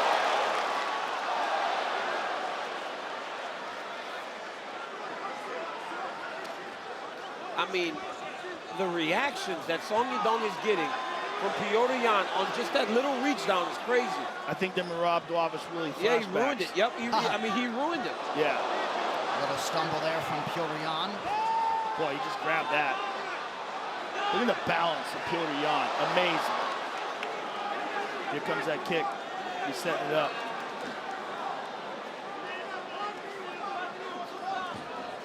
He did it again. He's doing the same. Oh, nice uppercut there by Yan. When Yan is able to get his combinations off, he's very impressive. Song has got to press him a little bit. He can't stand on the outside. He's got to continue to give him the idea he's going to take him down, and then let his punches fly off of that. Well, this pace has been incredible, and we know that Petr Yan has been in some dogfights before, and Song seems to be slowing down. Nice job by Yan rolling with that offering from Song Yadong. There's not as much stability as he's like moving his head. He looks like he's showing signs of fatigue. He's bobbling around a little bit.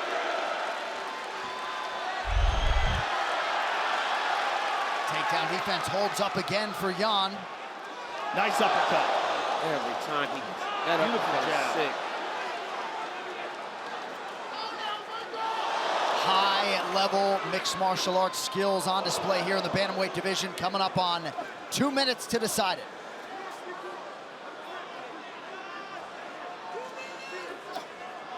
And Song Yadong bloody again. Yeah, that cut over his left eye is pretty nasty. It seems like it's over both eyes. He's got cuts over both eyes right now. Yep. There's the jab.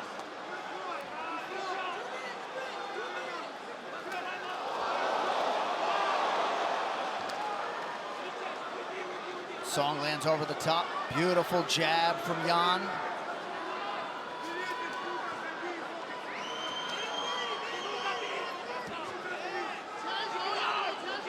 Great vision defensively from Petr Yan. This is such a grueling fight. Yes, it is.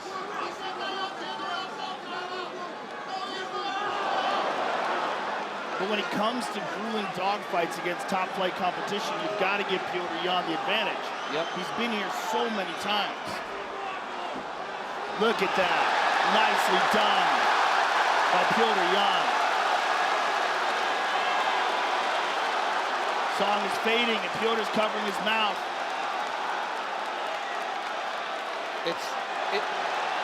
it's so important to get to that far side underhook.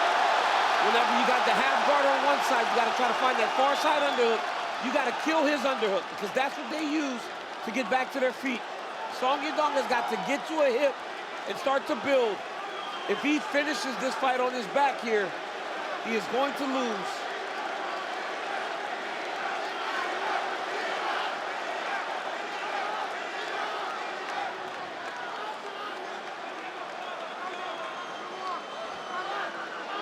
Oh, big nice elbow.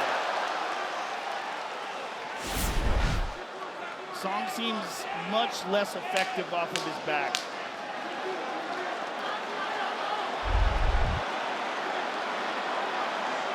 Looks like he's looking for a Darce here. He's got it. What an absolute war between two of the best bantamweights in the world. And a tale of two visuals after the fight. Petr Yan back in a major way tonight here in Miami. What a fight. Right here you see Song Yadong get an early takedown. It started really well for Song. He was landing his punches, got a big elbow off in round one. He really did get the former champion on his heels to start the fight. Big right hand lands for Song Yadong in an exchange between the two. But then it was Petr Yan as the fight went longer, landing some nice uppercuts in close and fighting behind the jab. Second round ends with him cutting Song Yadong with that slicing elbow. Third round, need to put it in the bag, gets a takedown. Ladies and gentlemen, after 3 rounds, we go to the judges' scorecards for decision. All 3 judges score this contest 29-28 for the winner by unanimous decision, Petr No Mercy Yan!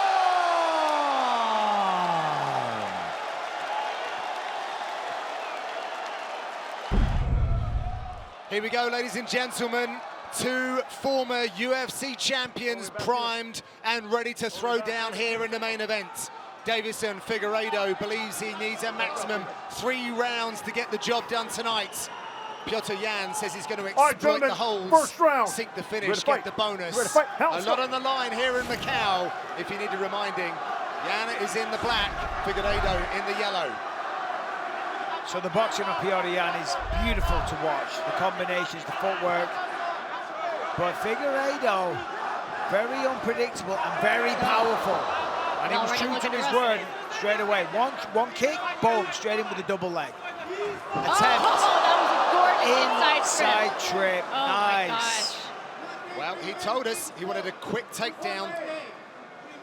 And he got that. He wasn't messing around.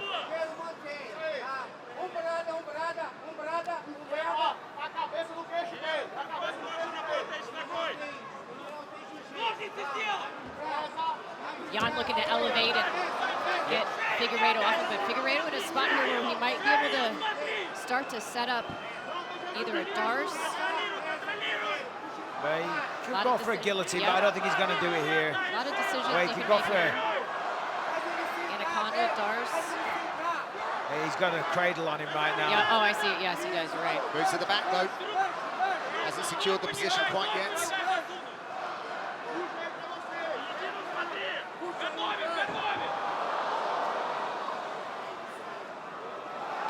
Petr Yan has never been finished professionally. Figueiredo, obviously, looking to change that tonight. Yeah, it's a very unusual position here. He's got his own leg, right? Oh, no, thank God. I mean, it doesn't appear to be any threat for Petr Yan. Like, yeah, he's on his back, but it's like he's just, both arms are on his arm. He's clearly trying to set something up, something very sneaky. So Petr Yan just chipping away with the elbows to the thigh. And they actually really, really hurt. Well, the fact that he's got Davison Figueiredo's arm stuck there is really preventing Figueiredo from mounting any type of offense. Yeah, well, he can go to an arm triangle here. Yes. Well, no. If he was a Ruotolo brother, he'd be looking for a Darce from this position, but that's not a submission that you're going to see in MMA. No, he's trying to get the body triangle as well with the legs. Petr Yan's doing the right thing, just holding onto that arm and just staying nice and calm. He's going to spin Sit in here. up and get on top. Nice work. Really, really well done. Kept composed, remained calm, grabbed the hold of that arm, and then just slowly but surely worked his way on top. Let's see what Petr Yan can do from here. Will need to mind his P's and Q's in the guard of Figueiredo, though. He has the #1 highest amount of ground strikes for a single fight versus Jose Aldo for the division. Yeah, that was mainly because Jose Aldo is so tough. I mean, you're talking about when he took the belt off him and he just, oh man, it was a sickeningly long ground and pound affair. Really smart of Petr Yan to pick up Figueiredo and shove him into this corner of the fence. Whenever someone has a good guard game, you want to limit their ability to find an angle and move their hips. And if you shove him into the fence, it really prevents some of the offense.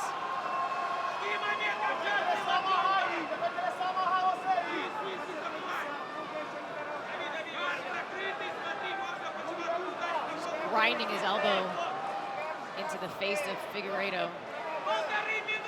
Petr Yan used the word versatile quite a lot this fight week with regards to his own skill set. I think he means well-rounded, really can fight absolutely anywhere a contest takes him.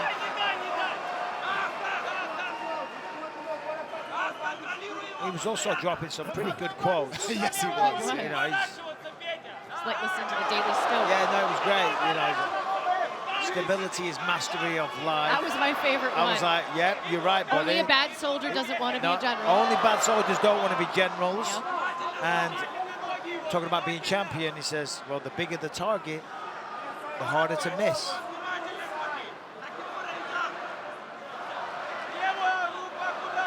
Learned a lot growing up. Thinking about a Kimura here, I think, Figueiredo. He's looking for it. Yan doing a good job of shutting that down, though. From Siberia, Petr Yan, harsh conditions. Had a very disciplined life since very young. One of 8 kids. He's made a really great life for his extended family. Nice knee for Yan. The one thing that's missing is that golden belt around his waist. Yeah, I mean, this was a tremendous opening round for Petr Yan. In a bad position on the ground, got top position, controlled him, got back to the feet. You know, real good start. Petr Yan gets better as the fight goes on. Well, he does, and that was a pretty good opening round. Perfect takedown from Figueiredo. Went for the double swing with the inside trip. Yan stayed calm, got on top, a little bit of ground and pound. Ooh, these lead leg kicks from Yan are nasty. I mean, those side kicks, I cringe every time I watch someone throw those, to be honest with you. So easy to just completely explode someone's knee. Oh, nice leg kick there. Upset the balance of Figueiredo. Modestas Pekauskas versus Khalil Roundtree Jr. Is that the kind of thing that you're talking that's about? Exactly what I was remembering, but I think it also happened to Michael Chandler versus Charles. Did it really? It did, yeah. I don't recall. Early in the fight, it wasn't talked about a lot, but he's since come out and talked about the injury. So it's not relevant because it's not like public information. No, he has an article. I'm joking. Yeah, but that lead leg of Yan. So bad. And you're right, Laurie, he just stomped at it again. I'm not sure if that forced a switch change out of Figueiredo, but he's back to Really hard body kick, and look at that, the way he controlled Figueiredo, defended the takedown, not panicked, just completely in control the whole time. The composure of Petr Yan is next level, it really is. Trained up at the Kislavovsk Olympic Training Center in the Caucasus Mountains, up at elevation, 1,400 meters. Then over to Tiger Muay Thai in Thailand. Would have been sharpening up those skills there. He really does like that kick to the knee. Going to it over and over again.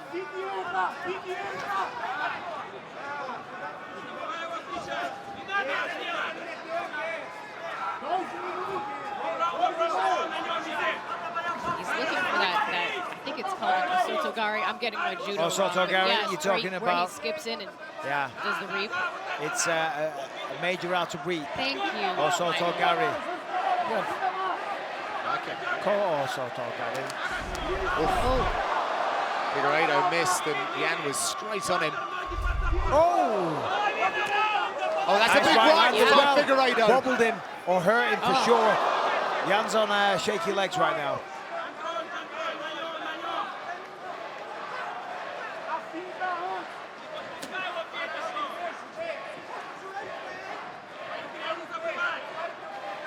We always focus on the boxing of Petr Yan, but the kicks of Petr Yan tonight are something else.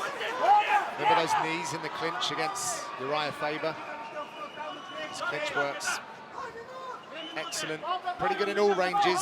Well, then the head kick as well that dropped Uriah.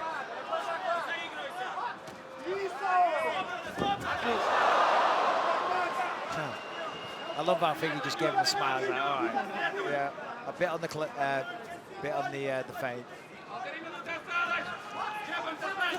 Seems like Figueiredo's kind of got himself back into this. For a moment there, it looked like Yan was kind of running away with this fight. He was in total control.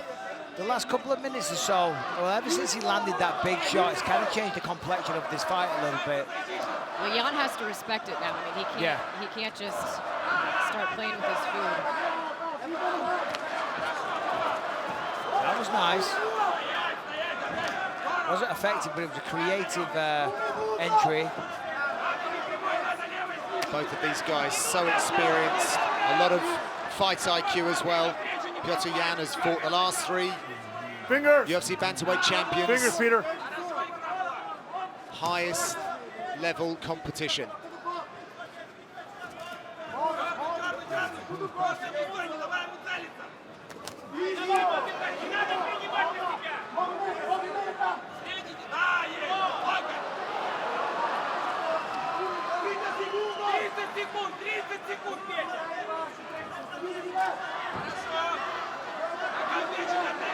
Figueiredo prepared for this one at his own gym in Belém. Oh, that was a good shot as well. Definitely got Yan's attention. Little smirk. Staying alive in the last few seconds of the second round. There it is. There it was. That's really nice.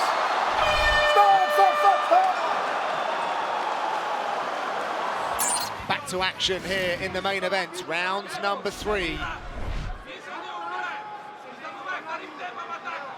So a little update from Feng Xiaotan, who was stretching out of the octagon earlier. She has been evaluated and scanned. She remains at the hospital.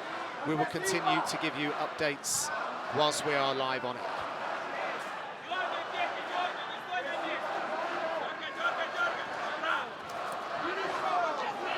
Ripping to the body there goes Figueiredo.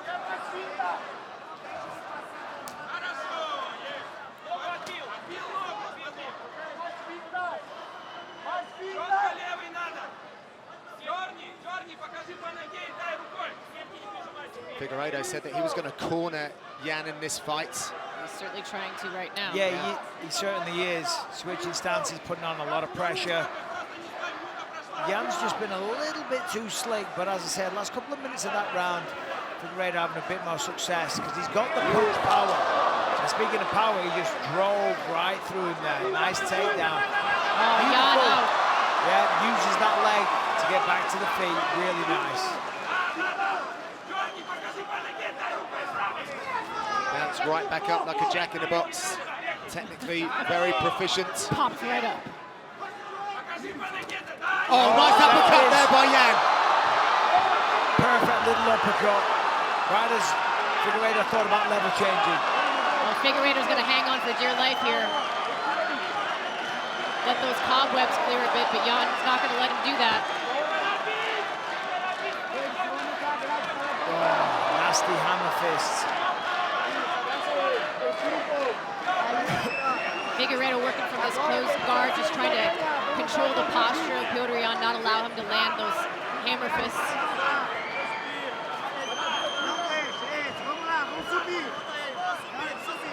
Gonna have to expose his back. Oh, great job by Figueiredo. Yeah, that was beautiful. Such high-level mixed martial arts at play in front of us. A real treat to watch.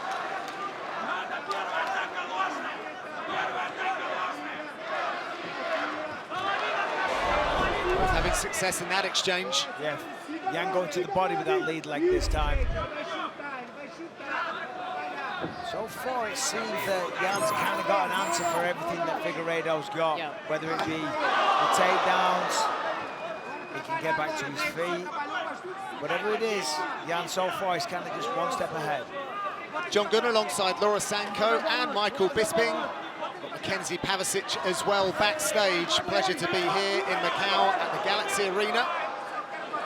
Long time since we were here. Mr. Bisping knows all about that. Oh, yeah. UFC back on the road these days. 6 years, or 5 years, 6 years since, 5 years since we were here in China. And what a night it's been. It's brought the best out of the fighters for sure. Really has. Yeah, 5 years, 2019, Shenzhen, I believe, was the last time, if I'm not mistaken. That's right. You know, I'm here all day, guys. It's fine. You got your little cards over there. I've just got the big brain. Did the truck give you that? No, they didn't. I should know because I was there as well. I called the card. Jessica Andrade versus Zhang Wei Li, if I'm not mistaken, and Zhang Wei Li took the title. Anything else you want to know?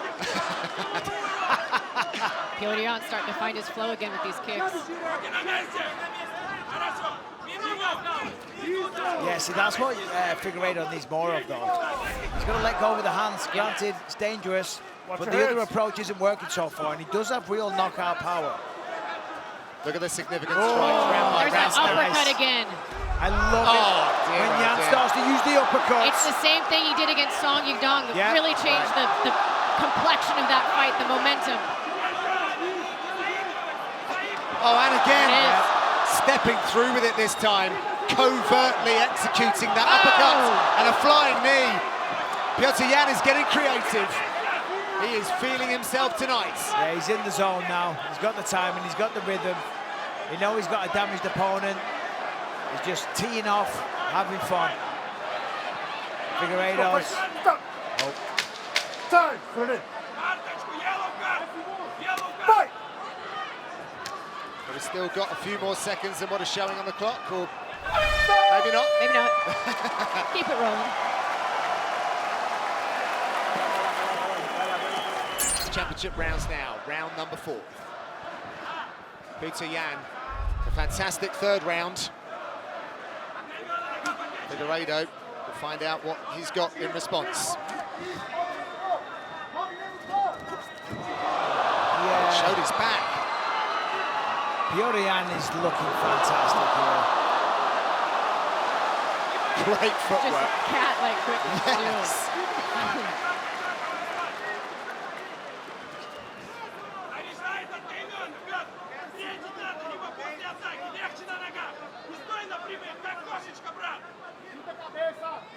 Measuring the distance all the time.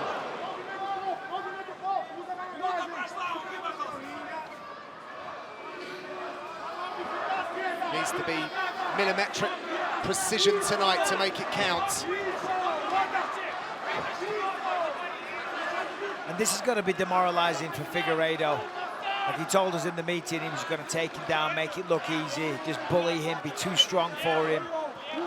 And yeah, he's had a couple of takedowns here and there. For the most part, he has not been able to bully him at all. Petr Yan's had an answer for everything. And even here, it was a really good entry from Figueiredo. A nice single leg, drives him into the fence, and now he's having to adjust from there and chain wrestle. But Petr Yan's still on the feet, chipping away little rabbit punches to the head. More of a botheration than anything else, but... He's got that whizzer super deep, and that's going to protect him from having his... Yeah. Oh, and the knee blocking as well. But those little shots, they don't necessarily hurt, but they can be enough to deter you from maintaining the takedown attempt. Great timing to dig the underhook. Back to the center of the octagon. Lots of real estate in which to work, but these guys, there's not a lot of canvas between them. Oh, uppercut again. Knocked his mouthpiece out. Oh.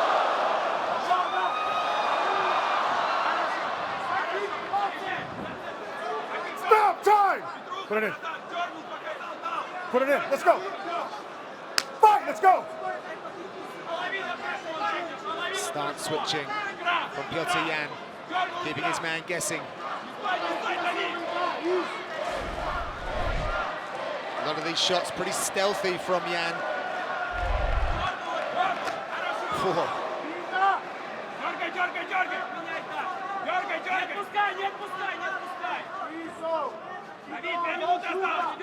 Well, he's moving very well for someone that's recovered from ACL surgery again. I think that's at least the second of his career. And this is the thing, like I said before about one of the other fights. Oh, what a shot.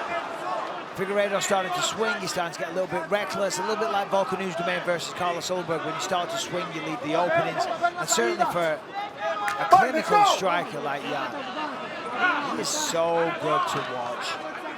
Figueiredo complaining about a glove tug, I believe.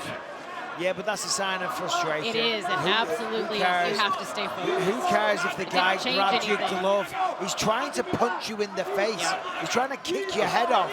Ref, he held my glove. Well, do you know what you do? Punch him in the face. But that's just frustration at how the fight is going. And I mean that with respect to Figueiredo, but that's exactly what's going on there. If you're in control of the fight, if you're winning the fight, you're not going to start complaining that he's holding your glove.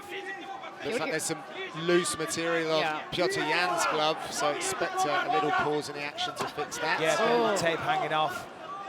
Petr Yan does such a good job of controlling the airspace between him and his opponent, whether he's using that long guard or he's pawing when they're both in opposite stances. He just does such a good job of controlling that space, and it pauses his opponent. See there, and he'll even grab the wrist. He'll get like a physical control and then use it to set up his own shots. Again, clean. Flying knee. There's an uppercut. I mean, that uppercut cannot miss. And he really snaps the head back when he connects, and you can hear it. It's a powerful shot. There it is again.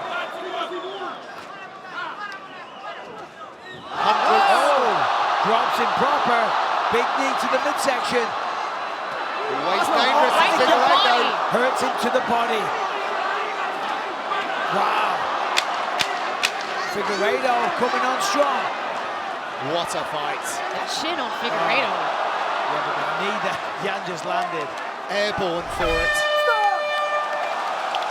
That's a great round.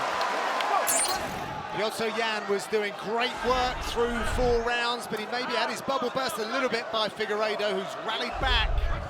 Yeah, Figueiredo had some big moments in round 4. Dropped Yan, ripped to the body a couple of times, but it was fleeting because within seconds, Petr Yan had turned it round, delivered a massive knee. That's a really nice shot. Something different as well, like a screw uppercut, a shovel uppercut. Figueiredo connects again. Yan's feeling it.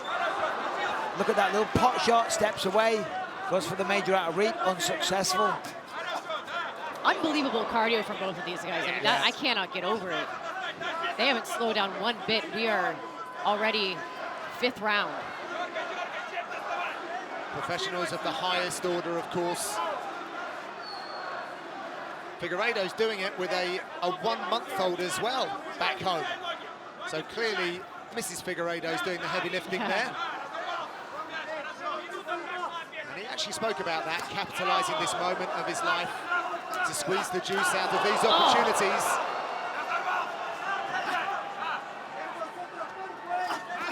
It's just a matter of time. Can Figueiredo last another 3.5 minutes? I mean, yeah, he's dangerous and he's certainly providing a threat. But Yan is connecting with frequency. Right as I say that, Figgy starts having some moments. Nice elbow and a good left. And we've got to think about Petr Yan's relationship with the judges' scorecards in recent times as well. He does not like these fights going the distance. He's protested a lot of decisions. So let's see if he moves through the gears.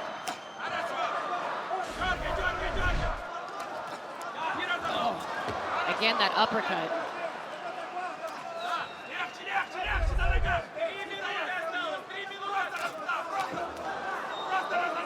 Just the ranges that he throws certain techniques. I just love how he's constantly physically controlling one of the hands of Figueiredo when they get within boxing range. So much amateur boxing experience, which is translated so beautifully for Petr Yan.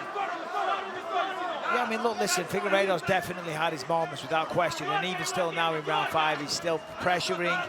You know, he's holding Yan accountable. He's a dangerous guy. To the body, and he's having some big moments. He's very much in this fight. But if you had to score it, it's easy to score. Petr Yan is winning this fight. But Figueiredo's still dangerous. Still pressing. He ate that. How flush did that land? No, he's a monster. Figueiredo is, I'm telling you, he's the real deal. Both of these guys from such tough beginnings. It is in their DNA. I mean, it landed.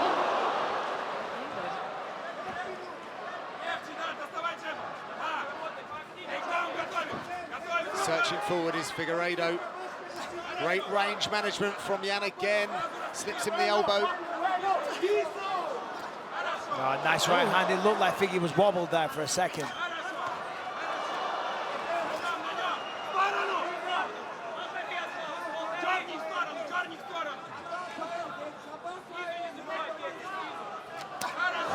Beautiful. Round 5, still got the cardio for that. Flying switch kick. Oh, question mark kick answered with. Figueiredo. Rips to the body. 2 big right hands from Figueiredo. This is potentially anybody's fight. If a finish happens, it could happen from either guy. Either side. 1 minute left. Oh, wow. What a crazy fight.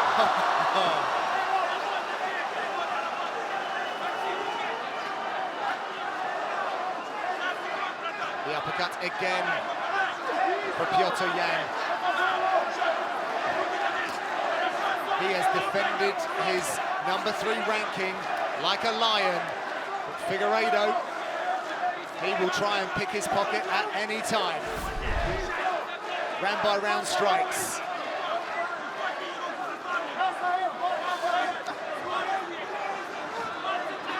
Petr Yan seemingly doing more work on those numbers.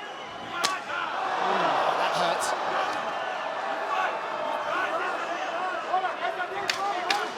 Last 10 seconds. And then takes him down. Nope, tried to though. What a wonderful fight this has been to witness. Tremendous fight, really was. Beautiful fight.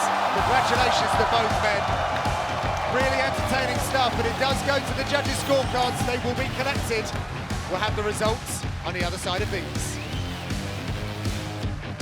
Well, ladies and gentlemen, after 5 incredible rounds of action, we go to the scorecards. All 3 judges score it 50-45. Your winner by unanimous decision, Petr No Mercy!